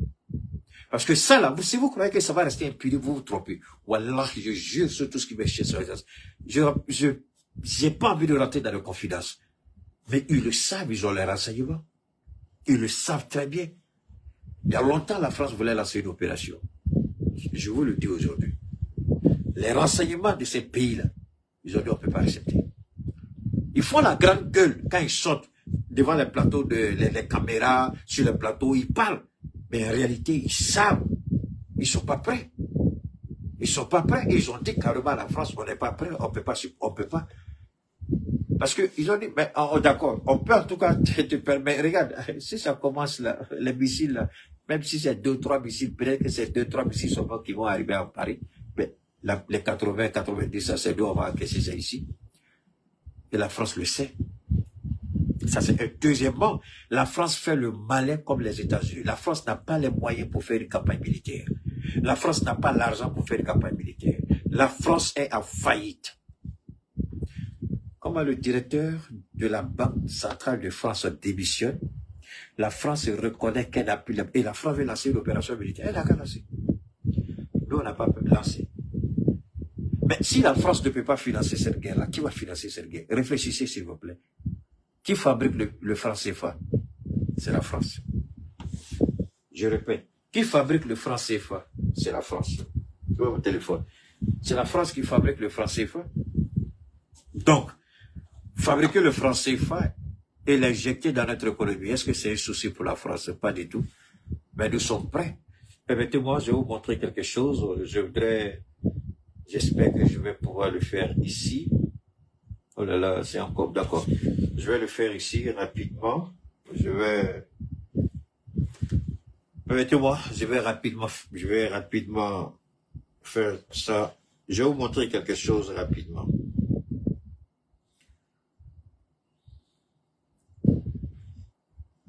Je vais vous montrer quelque chose rapidement. Non, voilà. Permettez-moi, rapidement, je vais... Oh là, ok. Permettez-moi, je vais vous montrer ça rapidement. Je ne sais pas si c'est ça qui est là. Savez-vous que le président du Nigeria est un agent de la CIA toujours en activité? Moi, il y a longtemps, j'ai dit ça. C'est pas aujourd'hui qu'on parle de ça. Permettez-moi une seconde. J'ai un ami qui m'a envoyé quelque chose d'intéressant que je voudrais partager. Il m'avait envoyé ça, je ne sais pas trop. Je crois que c'est celle-ci. Permettez-moi, je suis en train de voir quelque chose là. Voilà, c'est ça qui est là. Je vais vous faire écouter ça. Alors, l'US va contribuer pour environ au moins 40% dans le capital. Il est également demandé à la nouvelle équipe qui va être installée de pouvoir développer toutes les énergies, toutes les intelligences nécessaires pour pouvoir améliorer de façon interne et externe le capital, en tout cas les fonds de cette banque. Okay. Cette banque va être donc l'instrument qui va permettre à la Confédération de financer tous les projets structurants permettant donc soit d'assurer la souveraineté économique, soit d'être des projets qui intègrent, qui fédèrent cette banque. Ça, c'est le ministre de l'économie et des finances. Il parle de la banque d'investissement de l'AES avec un capital de, je le répète, avec un capital de 500 milliards. Donc, les structures de la banque, d'abord, il y a un directeur qui a été nommé. Et les structures de la banque sont en train d'être mises en place pour que la banque soit pleinement et efficacement opérationnelle. Ce qu'il faut retenir une fois de plus, la question du franc CFA, les gens en parlent beaucoup. La question du franc CFA, je sais pas, je vais voir si... La question du franc CFA, j'ai pas envie de rentrer trop dans les détails, mais une chose est certaine. Si nous nous rendons compte, là aussi je vais vous le dire, sans rentrer dans trop d'indiscrétion, parce que nos chefs d'État savent très bien que quand je parle, il y a beaucoup d'informations que je donne. Il y a une ligne rouge que nos pays ont déjà tracée entre elles. C'est pourquoi quand le Burkina a pris la tête de l'UEMOA, la Côte d'Ivoire s'est cru devoir de s'opposer. Et il y a un ultimatum qu'on avait donné. Si le Burkina n'assumait pas la présidence de l'UEMOA, franc CFA, BCEAO, on allait quitter la monnaie. Et c'est face à cette monnaie, face à cette menace, un président qui a dit c'est des idiots, ils n'ont pas d'économistes. Alassane Ouattara, je vous ai fait écouter ça tout à l'heure. On voit qu'ils n'ont pas d'économistes, ils sont idiots. C'est avec la Russie qui est la 11e puissance. C'est Alassane Ouattara qui a dit ça. Et c'est le même Ouattara qui a chié dans l'assiette et puis après il allait manger dedans. Je répète, il a chié dans l'assiette après il allait manger dedans. Il a cru qu'il est fort. Je dis ce que je fais et je fais ce que je dis. Mais tu as menti. Dans le pays des aveugles, le bonnet au roi. Mais chez nous ici, là, tu n'as pas baraka qui plus que nos présidents. Tous ont baraka que toi. On a été clair. Vous gardez votre position, votre posture, on quitte le franc CFA. Et Macron a encore pris tout de suite. La bouée de sauvetage économique de la France, c'est le franc CFA. Sinon, aujourd'hui, la France aurait dû être déclarée pays en faillite. La notation de la France a chuté. La France a perdu sa position. Alassane Ouattara, il faut sortir pour parler maintenant. Tu as dit c'est des idiots. On voit qu'il n'y a pas d'économistes. Mais la France, la notation de la France a chuté. La France n'est plus là où elle est. Et la France, la bouée de sauvetage, je le répète, de la France, c'est le franc CFA. C'est notre argent. Et on a été clair. Vous ne voulez pas de nous ou de notre... Vous ne pouvez pas dire que vous voulez notre argent et puis dire que vous ne voulez pas de nous. C'est pas possible, ça peut pas marcher. Et ils ont compris. C'est pourquoi on revient sur la question de la monnaie. Les gens sont pressés, moi je comprends. Mais nous, on veut se donner d'abord tous les arguments juridiques. Le jour où on claque la porte, comme la CEDEAO, il n'y a pas de retour en arrière. C'est là que je voudrais que les gens fassent beaucoup attention. Et si on se rend compte, la ligne rouge qu'on a tracée, j'en arrive, si on se rend compte que la France, d'une manière ou d'une autre, utilise le franc CFA pour financer ses opérations dans le Sahel contre nous, on claque la porte. Je ne sais pas si vous avez compris ce que j'ai dit. Je répète. Une des lignes rouges que nous avons tracées, et le Burkina veille à cela, puisque c'est le Burkina qui a la présidence tournante de Liban.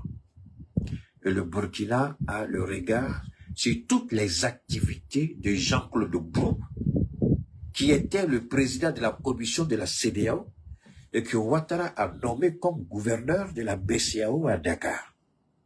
Je sais de quoi je parle parce que je suis assis sur une mine d'informations. Et la position du Burkina rend inconfortable toute action malveillante de la France au sein de l'UEMOA. Et les déplacements des troupes, les Sessou, les Chelal, c'est pas la France qui finance. Comme elle a les moyens d'utiliser, nous, c'est pas notre problème. Nous, on est là, on regarde. Mais c'est le jour qu'on aura la preuve établie. Et c'est que le président, le général va dire, ah, petit frère, il ne fallait pas parler, il fallait te dire. Président, c'est bon souvent quand on parle pour que les gens comprennent. On n'a pas peur d'avoir notre monnaie. On veut avoir tous les arguments avec nous le jour qu'on va claquer la porte. Mais en même temps, je dis ceci. Toutes les opérations de déstabilisation que la France est en train de faire dans le Sahel, nous sommes au courant. Nous le savons très bien. Vous savez, la France, elle a voulu tellement contrôler les pays qui utilisent le franc CFA. Dans chaque pays, la monnaie, quand vous regardez le franc CFA, c'est-à-dire il y a des numéros. Il y a des pays, c'est-à-dire avant les chiffres, là, il y a une lettre. Et la lettre permet de savoir, sinon, je crois qu'il y a 2 ou 3 lettres qui sont les identifiants du pays. Les terroristes que nous tuons et puis on trouve l'argent sur eux, là, on peut utiliser les identifiants. Si c'est la fausse monnaie, le faux billet, comme on dit communément, nous on peut savoir. On peut regarder les identifiants. Parce que chaque monnaie, le Burkina a son identifiant, le Mali a son identifiant, le Niger a son identifiant, la Côte d'Ivoire, le Bénin, tous les pays ont leur identifiant. Vous utilisez le franc CFA, on mange toujours, on fait jamais attention à ça. Chaque pays a un identifiant. Ça permet de savoir que cet argent-là, c'est EBI au Mali. Ça, c'est le CFA du Mali. Ça nous facilite le travail, non? On dit, c'est pas vrai. Nous, on ne savait pas que c'est... Alors ça, je ne suis pas à l'école d'économie, mais ça, au moins, je connais. Donc, je partage ça avec vous. Chaque pays, prenez votre franc CFA et puis regardez. Chaque pays a un identifiant. Et ça nous permet de savoir comment les terroristes sont financés.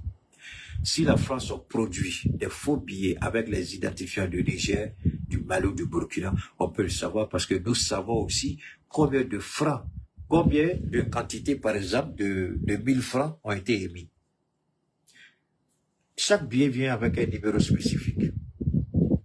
S'il y a un billet avec 2 numéros, le deuxième billet ou le premier billet est un faux billet. Donc, nous disons à la France que nous avons des mécanismes de contrôle. Les mécanismes que la France elle-même a mis à notre disposition. Donc, nous savons ce que nous faisons et nos spécialistes sont en train de travailler d'arrache-pied. Parce que nous, on veut avoir toutes les preuves le jour. Je ne vous donne qu'une infime petite partie. Parce qu'elle va dire, ah mais c'est pas vrai, mais comment ils savent tout ça là-bas? Idiot, dagadé, tu penses qu'on est bête ou quoi? Donc, nous savons que notre franc CFA au Mali, il y a un identifiant qui permet de dire que le CFA là, c'est le CFA du Mali. Et que le billet de 1000 francs, le numéro de billet de 1000 francs, chaque billet de 1000 francs a un numéro unique. Il n'y a pas 2, il n'y a pas 3. Un billet de 1000 francs, même si c'est 1000 billets de 1000 francs ou 1 milliard de billets de 1000 francs, chaque milliard, chaque billet jusqu'au dernier, il y a un numéro unique. Donc, on connaît. Mais Keïta, comment vous allez faire tout ça? Quand on tue les terroristes, on récupère leur argent, nos spécialistes travaillent là-dessus après. Si c'est des faux billets, on le sait. Si c'est émis chez nous ici, on peut remonter le circuit. Ça, c'est des choses simples. Tous les économistes, tous les spécialistes savent comment il faut remonter les pistes. Surtout nos services de renseignement, ils sont très équipés, ils savent très bien comment il faut le faire. Ça s'appelle. Alors, c'est pourquoi la ligne rouge que nous traçons. Si nous voyons et constatons que la France veut nous déstabiliser en utilisant le franc CFA, nous allons réagir. Que la France soit prête parce que nous allons réagir. Vous savez, les gens pensent que les pays de l'AES, ce sont les pays d'après les indépendances, c'est-à-dire les pays de 1980, 1990, 1960, 1970, ou même maximum 2000. Les gens ne savent pas que nous ne sommes plus dans ces registres. Nous sommes dans une posture où nous ne sommes plus à 1980, 90 ou 2000. La technologie a évolué, le monde a évolué. Vous voulez nous attaquer, on vous attend de pied ferme. Vous voulez déstabiliser nos pays, on vous attend de pied ferme. La question de la monnaie, moi je voudrais que ce soit clair pour tout le monde. Cette monnaie, elle est déjà créée, elle n'est pas encore. Pourquoi je dis qu'elle est créée?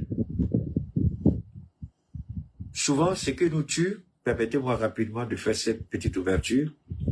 Par exemple, vous voulez épouser une femme. Mais dans votre tête, quand vous la voyez, au lieu de la voir comme l'épouse que vous voulez, vous la voyez comme peut-être une copine, une femme. Alors, dès l'instant où dans votre tête, vous ne la voyez pas comme une future épouse, faites beaucoup attention à ce qui va sortir de votre bouche ou ce que vous allez faire parce que vous risquez de vous retrouver dans le péché. Pourquoi? Que nous dit la religion? La religion dit, avant toute chose, il faut d'abord le concevoir dans le cœur. Avant. Il y en a même qui vont vous dire, hein, si tu prends l'eau là, et puis tu dis l'eau qui est dans ma main là, ça c'est alcool. L'eau que tu bois, mais dans ton cœur là, tu as dit que c'est alcool là, pour Dieu tu as combien péché? C'est comme ça. Donc, quand je dis notre monnaie est créée, déjà dans notre tête, la monnaie est créée. Et des actions ont été prises pour voir la faisabilité et des actions continues. Vous avez écouté le ministre? Je vous ai dit une fois que la banque d'investissement est la future banque centrale de l'AES. Et aujourd'hui, je remercie Dieu. Vous n'avez qu'à écouter nos ministres de l'économie et des finances. Et d'ailleurs, au Niger, il y a eu la rencontre. Il y a eu une rencontre, le Premier ministre du Niger a reçu un certain de nos ministres là. Je crois qu'il doit avoir, il y a une grande réunion qui se prépare au Burkina. Je crois la première réunion que le capitaine va présider au Burkina. Avec les, comment ils appellent ça même là? Les spécialistes, au niveau de l'AES, ils seront au Burkina du 24 au 26 février. Il y a une très grande réunion qui va avoir lieu au Burkina. Donc, nos présidents sont en train de travailler. Et cette monnaie, moi, je peux être... c'est vrai, spirituellement d'abord, dans la tête, on l'a conçue. Je ne dis pas s'il y a un spécimen qui est là. Je ne dis pas qu'il n'y a pas de spécimen. Mais je sais déjà que des mécanismes de rouillage, de travail, tout ça, tout, c'est des choses qui ont été, et puis c'est pas des choses qu'on va divulguer comme ça sur la place publique. Parce qu'on sait qui est l'ennemi. Et on connaît ce que l'ennemi peut faire. Donc, le jour que la monnaie va sortir, et moi je suis confiant, cette monnaie va sortir, mais elle va sortir avec une force à tel point que l'ennemi ne pourra que se soumettre.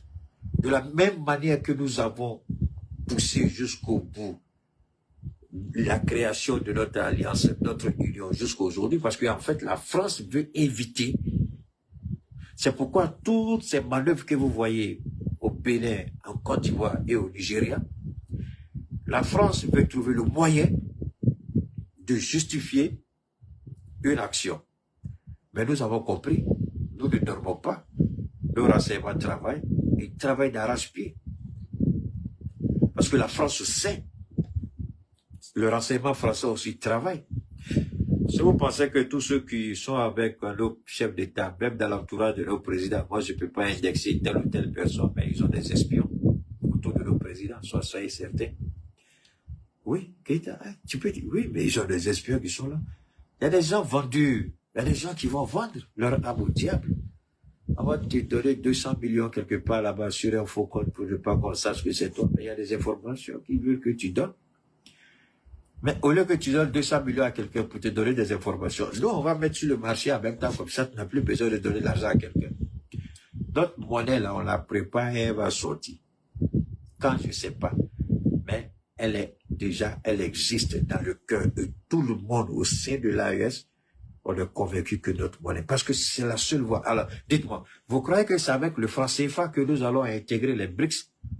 Quand nous, on va demander l'adhésion des BRICS, ce n'est pas le Mali qui va demander, ce n'est pas le Burkina qui va demander, ce n'est pas le Niger. On va demander à ce que l'Alliance intègre les BRICS. Ce n'est pas le Mali pris à part, le Burkina pris à part. Donc, si l'Alliance doit intégrer les BRICS, on doit avoir notre monnaie. Voilà. Donc, si on pense qu'on ne va pas intégrer les BRICS, c'est faux. On va intégrer les BRICS, mais je ne sais pas quand. La demande sera faite. Le temps de mettre toutes les structures en place. Et puis, on va commencer. Donc, ça, c'est une certitude. Alors, si on sait que demain, on va intégrer les BRICS, et la France le sait mieux que quiconque. Elle veut anticiper, mais c'est là où on attend. C'est dans ça qu'on va couper la tête de la France. Et là, on va détruire la France. Parce que quand nous allons commencer la campagne contre la France, même les pays qui n'ont rien à voir avec nous, la France va voir ses intérêts et ses ressortissants être menacés sur l'ensemble du territoire africain, c'est-à-dire du continent africain. Il ne faut pas que la France croie que c'est un petit... Non, non, non. Il faut te réveiller, Macron. Tu n'as rien compris encore. Alors, je voudrais remercier les uns et les autres. Voilà, l'Iran. L'Iran, aujourd'hui, est la fierté des pays comme nous. Plus de 47 ans, le pays le plus sanctionné au monde. Comment le pays, depuis plus de 40 ans, est sous sanction, mais ce pays, aujourd'hui, réussit à faire plier les Américains. Mais ça, les médias français ne vont jamais vous parler de ça. Ils vont vous parler du côté obscur. Et si encore il y a obscurité, ils vont vendre l'image d'un Iran criminel, assassin, oubliant que eux-mêmes, ils ont détruit des civilisations, des peuples, des pays. Ils sont fiers, mais j'aurais souhaité que ce que la Libye vive, je souhaiterais qu'un jour un pays européen vive ça. Des bombes et voir ce que vous allez devenir. Vous êtes content de faire sortir vos avions, vos porte-avions, lancer vos missiles, attaquer les plus faibles. C'est honteux et c'est scandaleux. Ce que vous devrez savoir, parce que vous fermez la gueule, voilà un pays qui est sanctionné, l'Iran. Le pays le plus sanctionné au monde depuis plus de 40 ans, plus de 47 ans. Et ce pays tient, développe son arsenal militaire, arrive à obtenir des missiles hypersoniques. Merci beaucoup à toi, Diamant. Et aujourd'hui, la réalité est là. Comment la première puissance, soi-disant, la première puissance militaire au monde, a peur d'un pays qui est sous sanction de ce même pays il y a plus de 40 ans. Eh, Allah. Moi-même là, est-ce que j'ai envie de parler encore même? Ça dit quand vous écoutez ça, donc ce qu'on nous dit là, est-ce que c'est pas mensonge? Ce qu'on nous montre là, est-ce que c'est pas... On dit, quoi là même là? Le menteur vit au dépens ou au détriment de celui qui l'écoute. Regardez mon doigt. Ils nous vendent des rêves, on croit à ça. Ils nous vendent des illusions, on accepte. Ils nous vendent des chimères, on embrasse. Ils nous vendent de l'utopie, on dit, wow, ça c'est ma vie. Mais l'Iran est l'exemple palpable dans le monde. Le seul pays au monde qui doit faire réfléchir tous les autres pays. Dieu merci, l'AES, on n'a pas eu besoin de ça aujourd'hui. Nous on a pris notre décision et Dieu merci.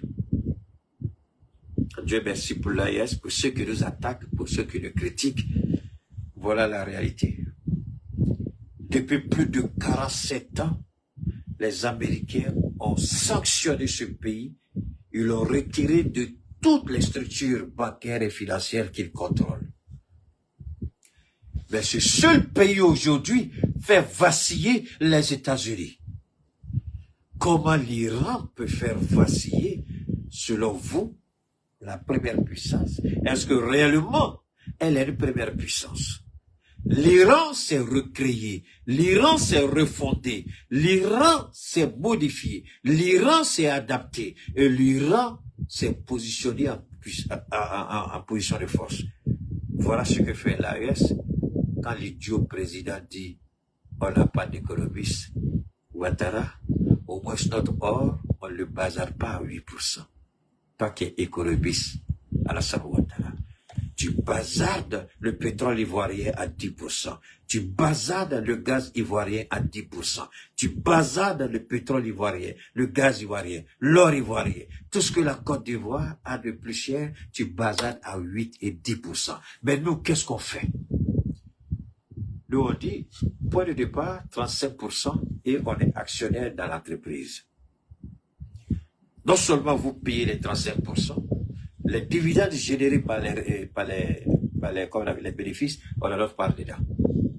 Alassane Ouattara, tu vois, le président, ils ne sont pas peut-être des docteurs en économie comme toi, docteurs comme Boubou, mais au moins, quand vous commencez à mettre ces gens de cette pratique financière, c'est pas tout de suite qu'on voit le résultat.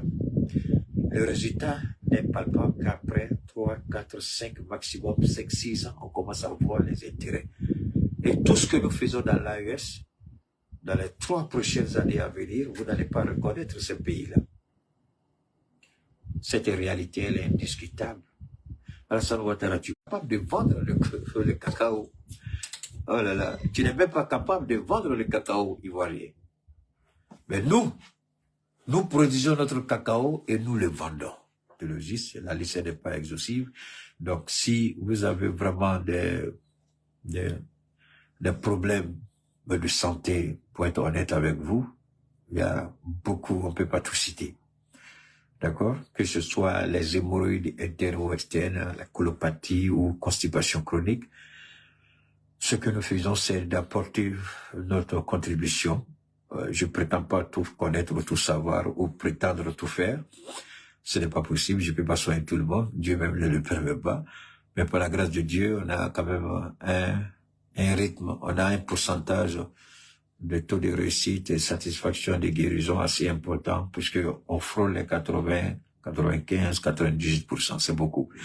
Donc, je le répète encore, si vous avez vraiment des soucis de santé, et puis il faut être patient aussi souvent quand vous envoyez les messages. Souvent les gens, je le répète, mais ils font pas attention. Il y a ce qu'on appelle l'intelligence artificielle sur la messagerie WhatsApp Business.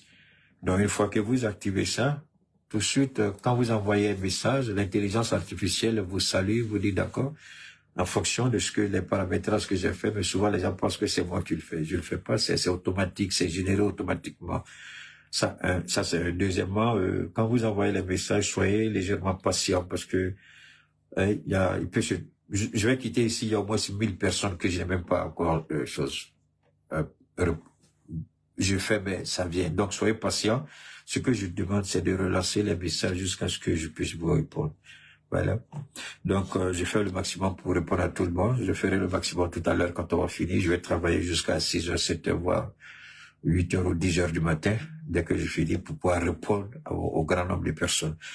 Donc, si vous êtes vraiment intéressé, c'est pas un souci. Le numéro, c'est le 223. Mais avant de donner le numéro, beaucoup me parlent à propos de la belle ivoirienne. C'est vrai, je suis en train de réfléchir, voir si je peux, et tu ne mets pas maintenant, je suis en train de réfléchir parce que c'est pas des choses comme ça. Je suis en train de voir si je peux utiliser la belle ivoirienne comme étant peut-être le seul produit, d'accord, pour répondre aux besoins de tout le monde. Évidemment, il y aura des cas spécifiques, c'est à ça que je suis en train de réfléchir. Peut-être d'ici la fin de ce mois ou la fin du mois de mars ou avril, quand je vais trouver la formule exacte, au lieu de faire différents traitements, je vais essayer de concentrer le maximum sur la belle ivoirienne. Et puis bon, voilà, pour des cas spécifiques, il y a des produits qui seront ajoutés. Sinon, on va faire la belle ivoirienne comme notre seul et unique produit, la belle ivoirienne. Parce que la belle ivoirienne, elle est efficace. C'est pourquoi, pour le moment, c'est à titre préventif. D'accord? À titre préventif, pourquoi? Elle fait la régénération cellulaire, elle fait le nettoyage, elle fait la purification, elle combat la colopathie, la constipation chronique, elle travaille sur les nerfs, elle renforce les capacités neuromusculaires, elle renforce les capacités du système immunitaire de l'organisme, elle aide à nettoyer les reins et le foie et maintenir la pression cardiaque et artérielle à un niveau assez vraiment extraordinaire. Donc, on va essayer de travailler sur la belle ivoirienne. Donc, la belle ivoirienne à titre préventif, que vous soyez malade ou pas, la belle ivoirienne peut et va vous aider énormément. Surtout pour les gens qui ont déjà fait le Covid-19 ou qui ont déjà subi ou qui travaillent dans des conditions vraiment extrêmement difficiles. La poussière, surtout en Afrique ici, nous on connaissait pas cancer avant. Je vous demande pardon, détestez-moi, mais ne vous détestez pas vous-même. On connaissait pas cancer, mais maintenant là, les cancers, nos sœurs, le cancer du sein, cancer du col de l'utérus, cancer de la prostate, bon. On connaissait pas tout ça avant. C'est à cause des produits que nous consommons qui viennent de l'extérieur. Et la belle ivoirienne est adaptée pour nettoyer complètement. Tout à l'heure, je voyais plein de gens qui disent, tu veux pas vieillir. Mais évidemment, moi, j'ai ma belle ivoirienne, ça fait bientôt 2 ans que moi j'ai ça. Oui. Je voulais montrer, mais j'ai le truc là-bas dans, ça fait 2 ans, moi, j'ai ma belle ivoirienne. 2 ans. 2 ans, ça, c'est pas fini. C'est même pas arrivé au milieu. Donc, si vous avez la belle ivoirienne, vous pouvez, je disais à une femme, tu peux avoir ça sur 2 ans, si tu sais faire. Mais souvent aussi, c'est tellement bon, les gens utilisent vite, et puis, je vais encore. Il dit, t'as déjà fini de vous. Il dit, mais c'est pas curatif, c'est préventif. Comment tu prends? Parce que la première semaine, la belle ivoirienne, j'explique, la première semaine, c'est 1 fois par jour. La deuxième semaine, c'est 2 fois par semaine. La troisième semaine, c'est 1 fois par mois. Quand vous rentrez dans le premier, deuxième mois d'utilisation, vous pouvez l'utiliser chaque 3 mois ou chaque 4 mois. 1 fois, ça suffit. Donc, la belle ivoirienne, elle est excellente et adaptée. Voilà. Et puis, il y a des facilités de paiement aussi que je propose, mais tant que le produit n'est pas, si le compte n'est pas soldé, seulement je livre pas, c'est quand c'est soldé que je livre. Avec des facilités de paiement, je fais aussi des faveurs en faisant des réductions. Voilà. Donc, c'est le 223, ça c'est l'indicatif du Mali. D'accord? 72, 77, 47, 88, 223. 72, 77, 47, 88 et 223, 72, 77, 47, 88. Bon, ça va venir, hein. Je suis en train de travailler avec quelqu'un. Ça, je vais commencer à créer ma ligne vestimentaire. Je suis en train de travailler là-dessus. J'ai voulu m'avancer un peu dans les tuniques, je vois, mais ça, je crois que ça m'a l'air plus intéressant à la façon Mobutu. D'accord? Bon, il y a des commandes aussi que j'ai faites qui doivent m'appeler pour dire que c'est arrivé.